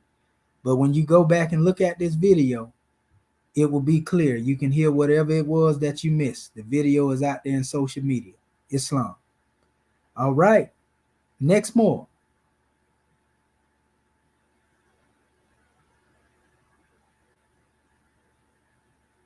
Is there any other more who would like to come forth and give their portion?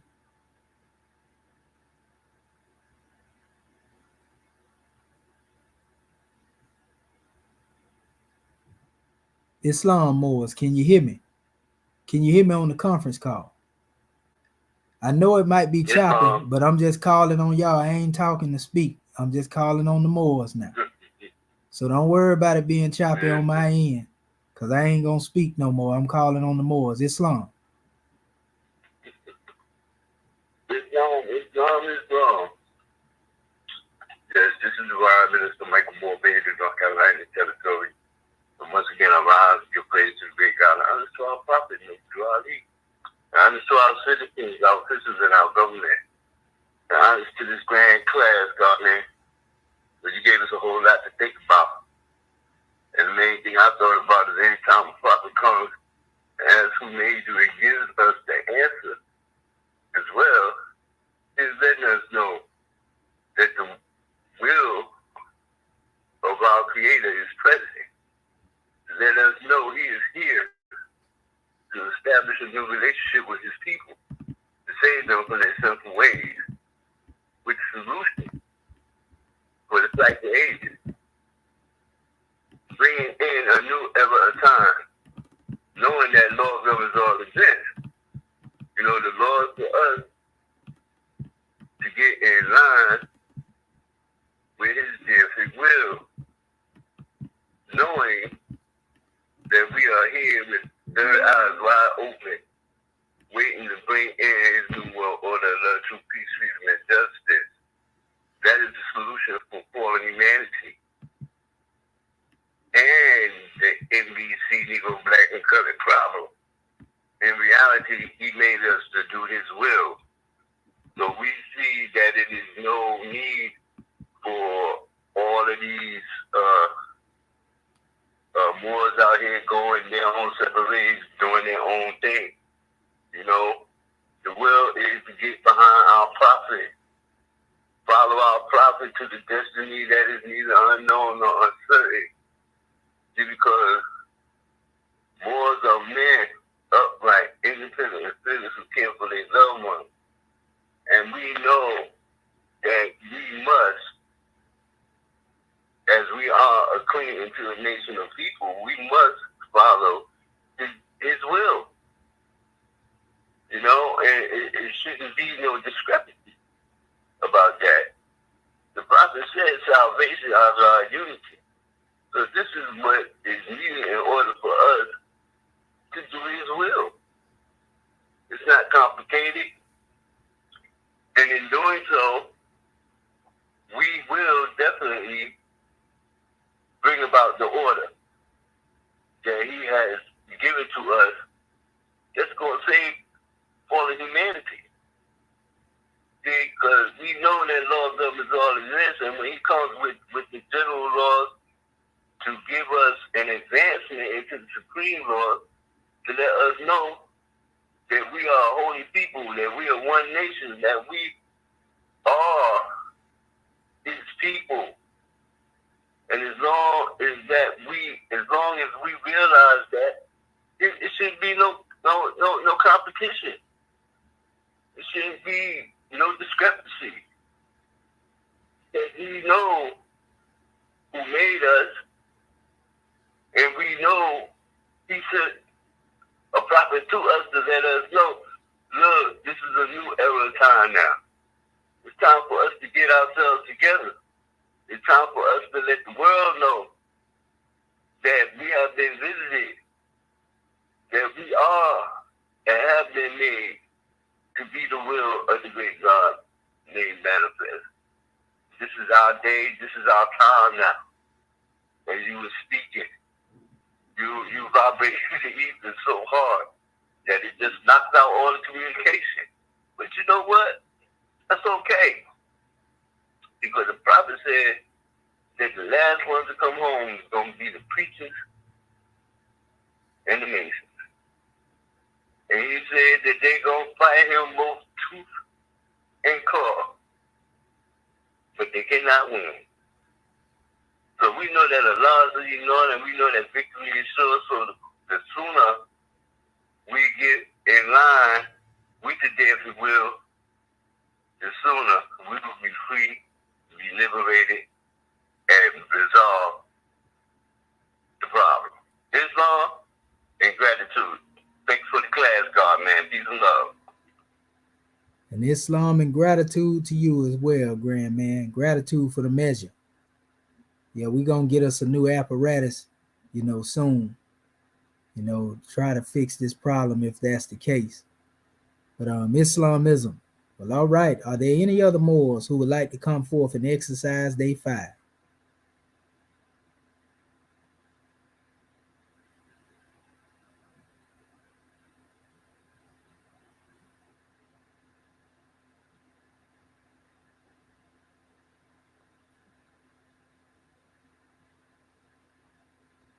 The floor is open.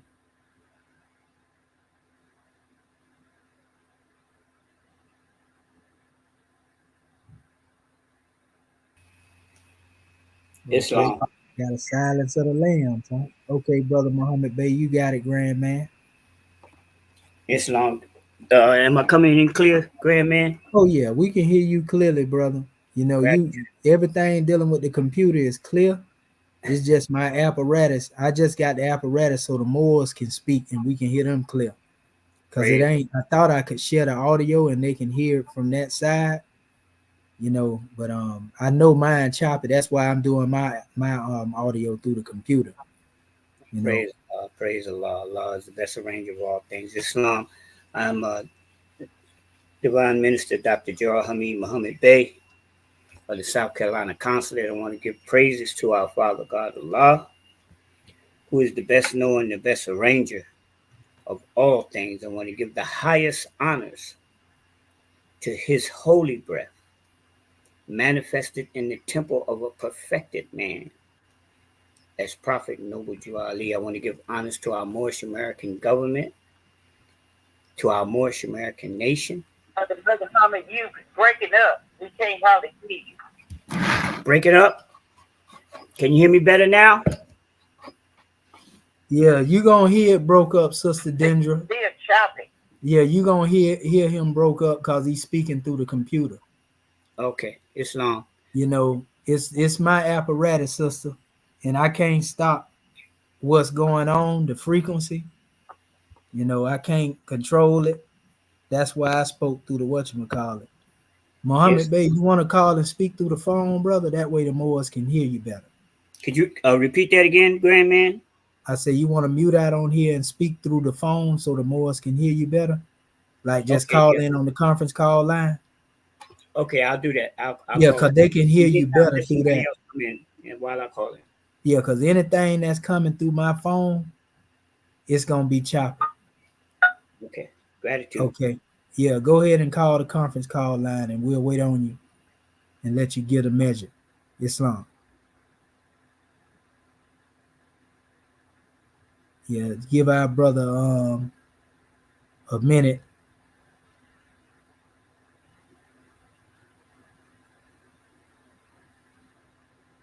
And once he call in, we'll let him speak and then we'll go to the officials. Yeah, Moore's like I said, something going on with this apparatus. And so when it's going up and down, I can't hear what it's doing, but I know it's doing what y'all saying it's doing. That's why I don't give my measures on the phone no more. I do it through the computer. You know, so we won't have them interruptions with Rome doing whatever they're doing with this frequency.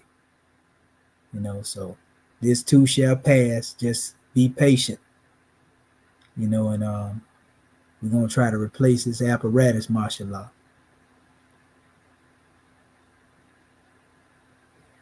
Okay, brother Muhammad Bey, you done called in. Islam Grandman, can you hear me now? Yeah, I can hear you loud and clear, brother, and I'm sure Moorish America can hear you now. Gratitude. Yes, sir. Islam. Yeah, Dr. Muhammad Bey of the South Carolina Conference has said, I want to give honors to our Grand National emblem and our Grand National flag. I want to give honors to you, Grandman, for this grand class. I got in a little late, but I see the subject matter. It ain't going to be too long. I'll give honors to everything more. Give honors to everyone on this call and the listening audience. Wow. The masters of all times and climes come here to learn. And when your sons have grown to manhood, they will finish all their studies in the Egyptian school. This is a grand demonstration, you know, because see, when I think about the words, right? The masters of all times. So this automatically makes me think of our beloved Prophet Noble Jew Ali. And I say that because we know that our beloved Prophet was a commitment as that master.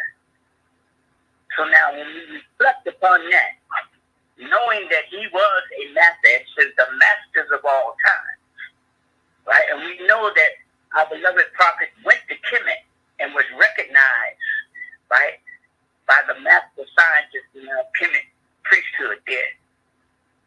And then he returned to bring us what he termed, as Moorish science. We say Islamism or Hotep. But when we study what the Prophet brought, we learn to understand and know that Moorish science is the ancient Kemetic mystery school system. So when I think about this subject matter, this is the Kemetic master school of this day and time. As one of the more said, this is a new era of time now. And the Prophet came to reveal all truth. So the master came to bring the divine lessons and guidance to bring about students to become masters. That's why we call this the Sacred Grove University of Moorish America. Because we are the sons. See, we are the ones who are inheriting the divine knowledge, the divine guidance from our beloved Prophet, who got it from our ancient Kemetic masters, their science. So this is what I see. This is where it comes now, because it says, right, if you crush the truth to the earth, they try to destroy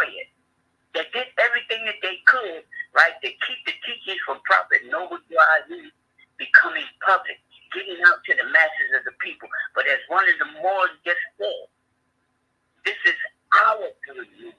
This is a new era of time now. And the scepter of authority and power is now in our hands. And our people are beginning to awaken from that state that the prophet talk about as mental slavery. Why? Because there are now those of us that are dedicated unto death to see to it that at least we send these lessons out. We give these lessons, we give these teachings out to whoever will receive them. If it grows, it grows. Our job is to give the message. This is a divine, man, this is a grand class, grand man. That's always on time. Because we have so many master teachers in this Moorish American government and this Moorish American nation.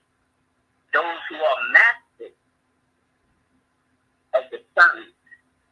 Those who are still studying to become masters of the science of peace. And see, peace can only be achieved when one has a love for the truth, a love and a commitment, a duty and a responsibility to conform their lives to the utmost of their ability to these truths. So like I said, I came in late, but that's what it makes me think of. Like this class that you're teaching right now. This is a master's class for the students, for the adepts that are coming in. For those that are listening, that are hungry and thirsty for the truth, and they can only get it here. That's not said out of arrogance. That's a fact of truth. They can't get it nowhere else. Islam and gratitude, grand class, grand man. Thanks for letting me share. Peace and love. And gratitude and peace and love, brother, for that drawing and the clarity. Islamism without the schism. But all right. Islam. Praise Allah, honor to the Holy Prophet Noble Drew Ali, just as the Georgia territory. Praise Allah, honor to our Holy Prophet Noble Drew Ali, honor to you, National Sister Grand Sheikh, for this great class tonight. Honor to all of those who assist you in the class. Honor to the entire Act 1. As always, special honor to our National Grand Sheikh and our National Grand Team, the Moorish American power to make law, enforce law with the sister of the Prophet and the Grand Father of Moorish America.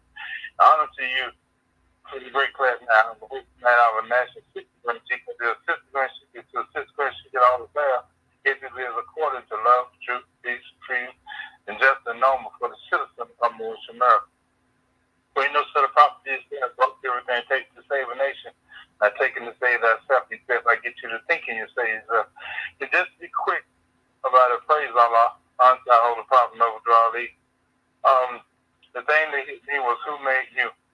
And listen to this class tonight, Sister Grand Sheikh has helped give me, it just helped me understand more deeply why the Prophet tells us the $10 means promptly.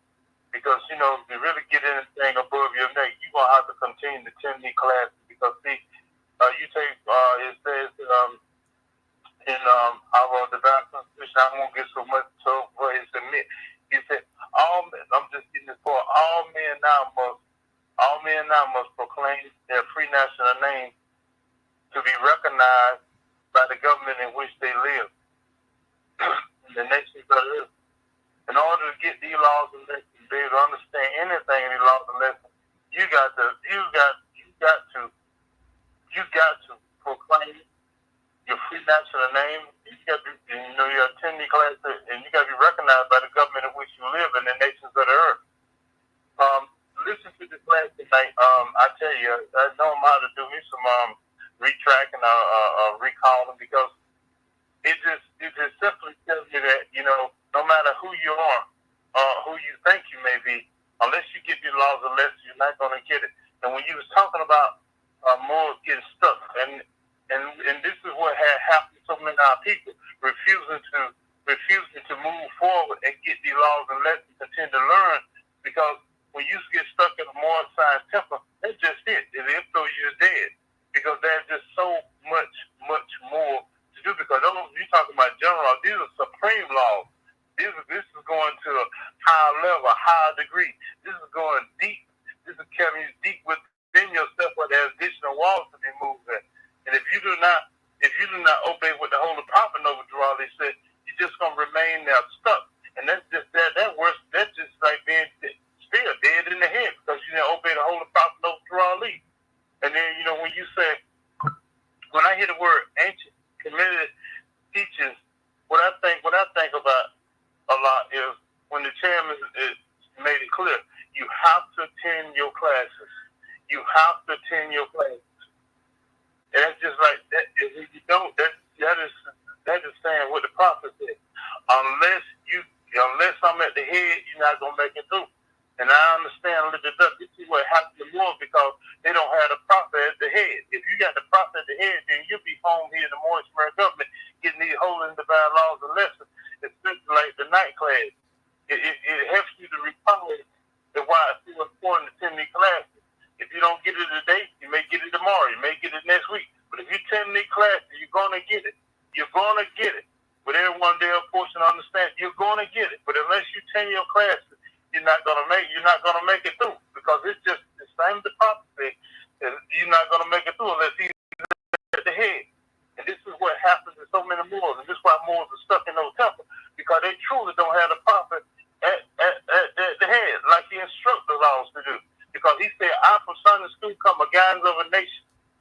He didn't say anything about a nation in the school because in the temple because those are just teaching anything for us to like I said, out from Sunday school come guide a nation from the general laws to the supreme laws.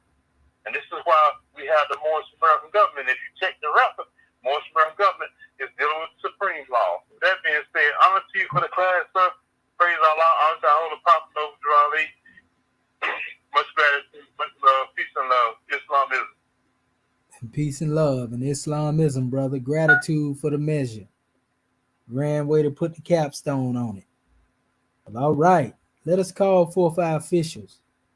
And we'll start by calling 4 or 5 beloved sister, Dr. Pardon self. Yeah, Assistant Grand National Secretary of the State, Offset Amun Islam. You there, goddess?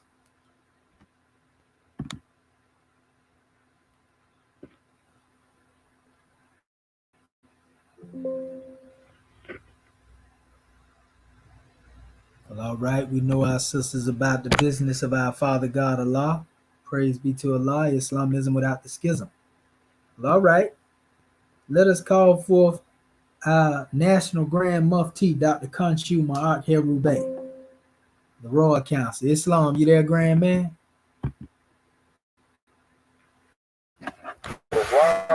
Islamism without the schism. Gratitude. We rise, first and foremost, giving all thanksgiving, adoration, worship, and praise for our Father God Allah, the great God of the universe, most beneficent and the most wise. And we give the highest honors that we can give to his prophet, our prophet, the last prophet in these days and in these times, Prophet Noble Drew Ali, El-Haj Sheikh Sharif Abdul Ali, the savior of humanity. We give honor to his forerunner, Marcus Mosiah Garvey, and we give honor to his government, our government, the Moorish American government, the government in which we live. According to Act 6, we give honor to the officials of this state government, our divine ministers, our swift angels, our mufti, our royal council, our secretaries. We give honors to our citizens, the Moorish Americans, and we give honors to our flag and our divine constitution and bylaws, Holy Quran, our Grand National Seal, our Grand National Emblem, our Book of Fire, the Exhuman of the Nation. We give honors to everything that is Moorish.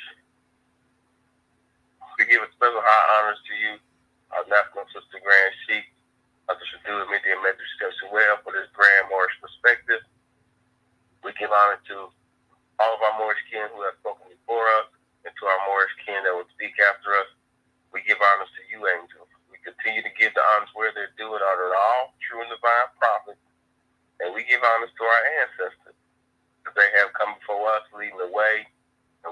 him today without doubt or contradiction, because no one has the power to change man, his descent nature. Praise the Lord for that. And it's definitely been a grand class. Only like you said it out, simple and plain. We wanted to draw, but like you said, there's no hate, there's no ill will in mind. It's just one setting out the truth.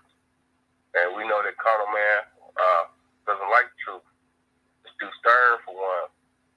But that doesn't mean that it's not supposed to be demonstrated. It's not supposed to be given out. And so we give honors for the truth tonight and every night, that our Moorish American government puts out the clarion call for unity for our people.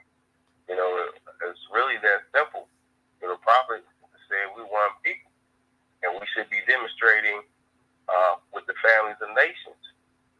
And I don't know how one continue to try to get around the fact that, to be part of families of nations, you got to demonstrate nationhood. But for some reason, we know, agent provocateurs and misunderstanding and all these other things, ones want to continue to demonstrate anything other than nationhood. But that's not those who are the masters and the masterminds who have come to sit and learn, to see the wisdom and the truth behind the fact of the matter that it does not matter about all of the differences that one's trying to bring up. What matters is that salvation, our God, and unity, that our salvation through our God, Allah, unified. Until we can unify the people, the salvation is for us as a whole, it can't be there. There's our chairman talks about it all the time. How you gonna be individual? Think you have individual sovereignty? You're gonna have no backup. You're gonna have no help. We not free until we all free. Until we all demonstrate a nation of people. Now we demonstrate free will. We demonstrate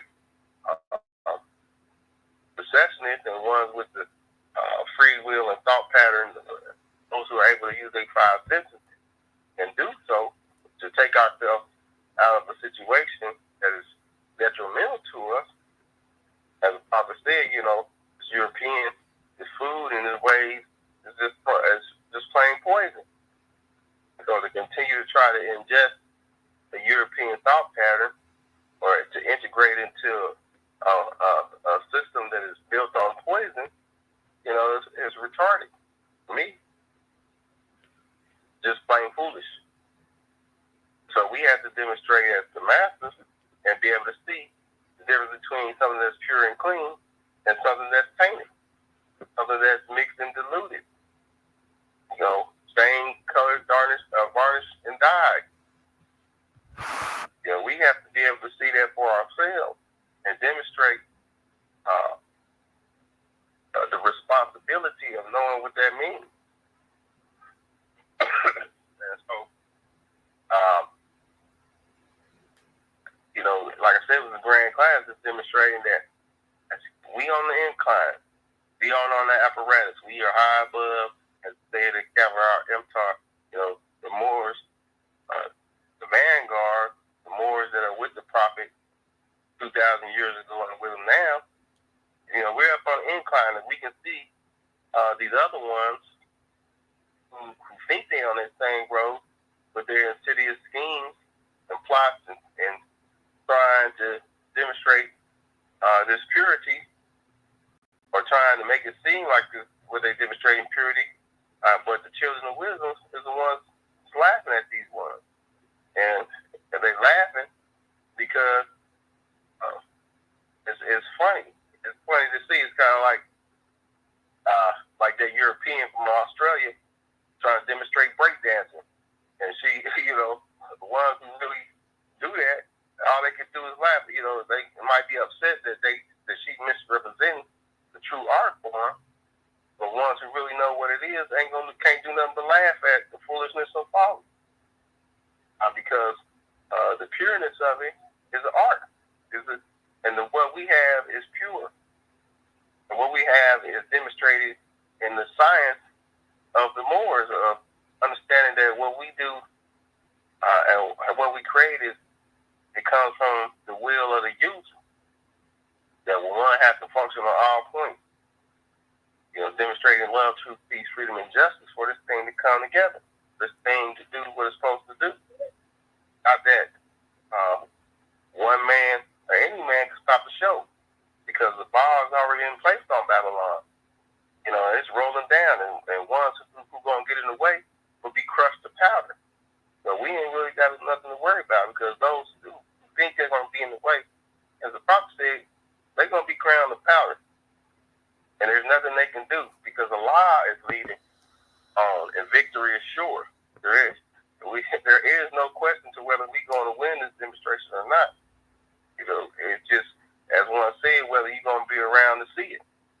And that's upon us as a nation of people in these generations. We are here, and we're seeing the good of the prophet's work being demonstrated right here now as a nation of people in our Moorish American government, under our own flag, under our own vine and fig tree, not claiming somebody else's demonstration, not claiming a single kingdom in the empire, but claiming our total vast state. And so the masterminds, guys and goddesses who can see that clearly, who have been called, not only called but chosen by Allah, demonstrate His will. We know the job. We know what we're here to do, vanguards, and let's continue to do that work. Let's continue to be and stay on our post and demonstrate upright, independent, and fearless, and all will be well. So gratitude for this class this evening, and gratitude to you, Moorish America, for being here with us, giving us your time, attention, respect. We love you. Islam and peace. Islam and peace. Islam. Yeah, we give honors to your Grand Mufti for that grand draw and the most powerful measure brought forth from our father's treasures, making it plain. I see one of our Moorish kin saying they hear my music in the background. I don't hear my music in the background. Brother Myers Bay said that. Can y'all hear some music in the background, Moors? Because my music No, sir. No music. Okay, yeah, that's what he said in the comments. So I don't know what the brother referring to, because I ain't playing no music over here. But praise be to Allah, brother. It might be in your computer, brother. Okay, Islam. We gonna call forth our Grand National Secretary of the State, Sister Shepshut Rakat Maat and Putu to come and Bay. Islam, you there, Goddess and Queen?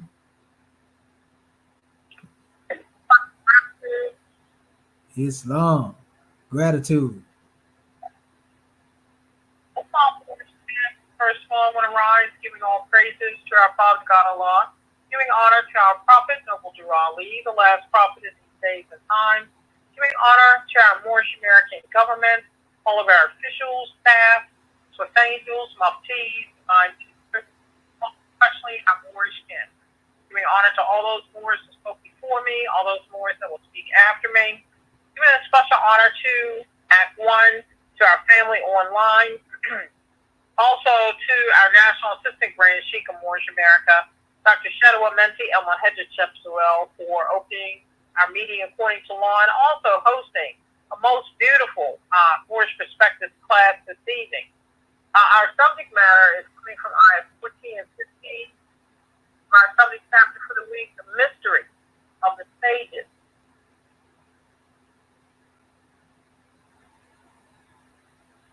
Masters of all times and climes come here to learn, and when your sons have grown to manhood, they will finish all their studies in Egyptian schools. And this has been a powerful demonstration, Dr. Shaheen. Gratitude for bringing forth these special treasures from our Father's house. Of course, the word eschatology, I have to look up, and gratitude for that. Dealing with concerning death, judgment, and the destiny of the soul. And we see that every culture touches on these special subjects. And we also recognize the fact that the truth can't be buried. You know, Allah is the creator and brings forth worlds and also smites worlds or what have you. We recognize the fact that spirit man can't die, but we also recognize that we are responsible for our special actions. So this is the reason that we have been given divine instructions to make sure that we are in accord with our Creator and with what our prophet has brought forth to us. We are here to learn how to refrain from sinning against our Creator, you know, to do right by humanity, being a friend to humanity, and dealing with the Shariat or, in essence, the law. We are here to honor all true and divine prophets. And we also recognize the fact that our Creator is best knower. And He sends to us as a people, or He sends to various nations, tribes, etc., exactly what they need to be in accord with His special law. So coming from the level of having any kind of prejudice in one's heart, then you may miss out on your blessing, you know. And we just had a chapter that spoke about that, where you think that you're a special nation is the end-all, be-all, and later for the rest of the nations of the earth not recognizing the fact that Allah sends truth to His people, you know, various nations of the earth. And this is why communication is key. This is why being able to see things from the universal order is key. When we look at, when we see in our records and reference to Yehoshua, reading different record books, the Avesta, the Vedas, Manic Law, the pungent words of Solomon, David, etc. You know, these are our ancestors, our forefathers. You know, and so how blessed I was to be able to go into the school of Buddha. That's just one particular school. And what the prophet brought forth in a few sentences, I found in the Indian holy books that broke it down in pages and pages of what our prophet had already brought to us, which lets us know that one truth doesn't contradict another truth. But it was a blessing for me because it gave us a perspective, even though it was the same truth. And when you ask, who are we laying the foundation for? That was so powerful, because we are not here just for our selfish selves, Lord Shin. We're here with a mission of divinity, and we have to let our light truth shine, no matter who is the receptor. You know, just as the sun, it shines on the plants, deserts, etc. You know, so this is how we have to, in our daily walks of life, demonstrate with love divine in our hearts. And we look at the future guidance of the nation, and I tell you, those that are around, these babies coming up, you can tell they're 8 years old, and, you know, it's just a blessing to be able to see the third and fourth generation, how adept and quick they are, as if you know, you're actually speaking to the return of the ancient ones. You know, when we look at the demonstration in reference to self-determination, it takes self-determination. It takes one's will to not only build but also to sustain us as a nation of people. And why are we laying the foundation? Who are we laying the foundation for? And we recognize the fact that as our descendants come through our ancient Promethean mystery system, you know, in our more government, to be able to finish one study, you know, and unfold it to the God state. It's just a magnanimous demonstration, which is why we know where we are going. So gratitude for this most powerful and beautiful class, Dr. Shahi. Much peace and love to all. And Islam, Grand National Secretary of State, we give honors to you for that love thought, you know, of cyclic paradigm shifting. Islamism without the schism. It's Speaking of a cycle and a paradigm shift, let us call on our Grand National Chairman, Dr. Akin Acton Pert M. Heru Tutankhamun Bey. Islam, you there, Grand Man? Islam, can you hear me?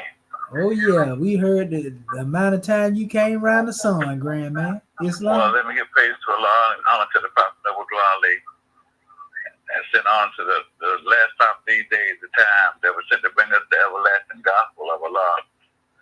And a magnanimous journey, and more, because we have a little technical difficulties. So the thing about it is that I'm looking at this chapter 8 because you're talking about the mysteries of Egypt. And we have suffered quite a bit because there's been our greatest mystery has been our nationality, which is our identification, having ancient forefathers, having our own, vine and fig tree and enplantment here on this planet. But the thing about it is, looking at today's chapter, which is a magnanimous journey, it lets you know that that the pain, it don't follow those wicked acts and things. See, so when it comes down to the pain, because you done straighten up your act, get your life together more, know who made you, know why Noble Dwali is here, know why you have a nationality, know why you got a divine constitution of prayer and the everlasting gospel. So it's a magnanimous journey, and that's why in this special chapter with the mysteries of Egypt, it's talking about the words of Buddha. Well, it's the same thing applies to us. The words of Allah, the word of the grand Buddha, the holy word, the sacred word, because this is what it is that gets you out of that slave mentality and into the free, thinking like a free person. So this is what I had to say. Was just a magnanimous journey. I want to just thank you. Islamism without the schism. And Islamism without the schism. We give honors to you. Give honors to you for that drawing, Grand Man. Praise be to Allah. That's right. The spirit don't weep and nor do it cry. Ain't no pain going on in this demonstration. So, yeah, love. Let us call forth our national grand sheik, Dr. Serapis Amin Raya. Islamism. You there, Grand Man? The sheik on the manifest, he done made a few rounds in the cycle as well. Islam, you there, Grand Man?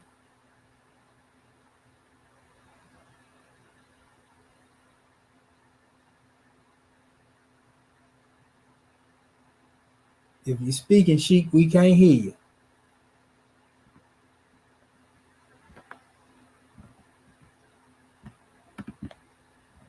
Brother Grand Sheik, unmute your phone more. I'm just talking. We hear you now. Yeah, we hear you now. Thank you. Yeah, there's a sheep put out the whole world. Let us guys give a lot of praise, adoration, thanksgiving, and glory to his prophet, our brother man, the prophet of the true faith. Give for giving us this grand message, this blessing of truth. We give honor to our sisters and our staff, as well as our grandmother, G-Grandpa, divine ministers, true ministers of life, royal council, citizens, kindergarten support, a flag, a field, a emblem, constant, everything that it takes for the mortal sake. We give honor to all the teachers. This has been a great demonstration to us, Grand Sheik, such a Grand Sheik, and set out a message, a call, if you will, for the more tighten up. And we heard the message, and we see the turn of this cycle is moving on another wheel. We want to be in tune with that wheel in order to marriage with him of justice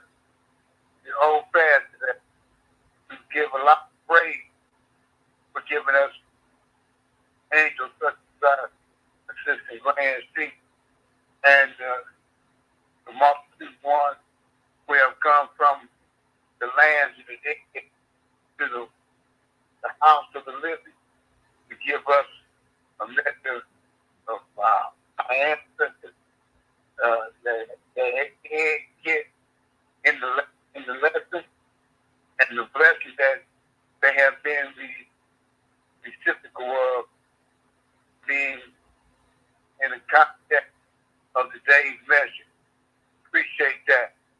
And to all the ones who gave their measure in this lesson too, hold fast because the rest of it is subject to Islam.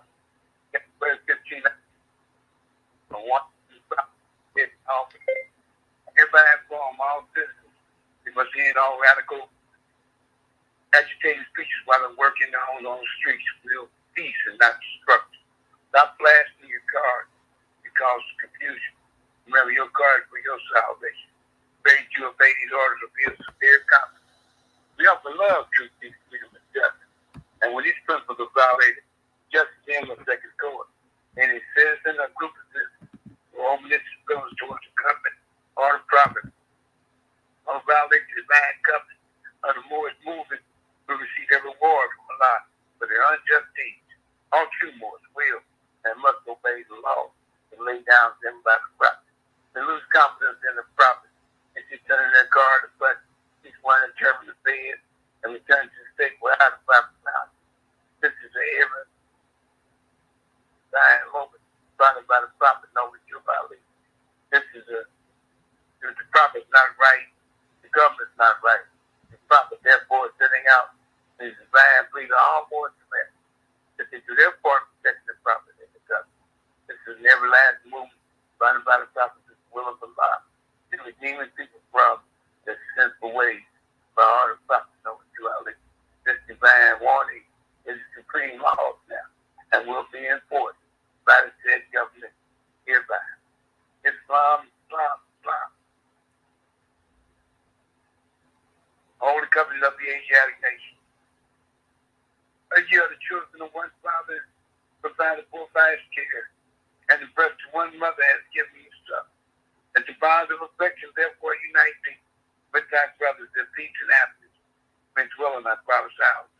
And when you separate in the world, remember the relation that binds you to love and unity, and prefer not a stranger for the whole blood. Thy brother's anniversary, assist him. If our sister's in trouble, forsake her not. So shall the fortune of our Father, the Trinity support of this whole race, and his care be continued to you all in your love to each other. Islam, Islam, Islam. This meeting is officially closed according to Act 2 of our divine constitution, and love to speak, freedom and justice. Go in peace, Moors. Much love to you. Long live Moors to man. Great land, National City Grand State, Dr. Shaheed. Great land. Look on you, man.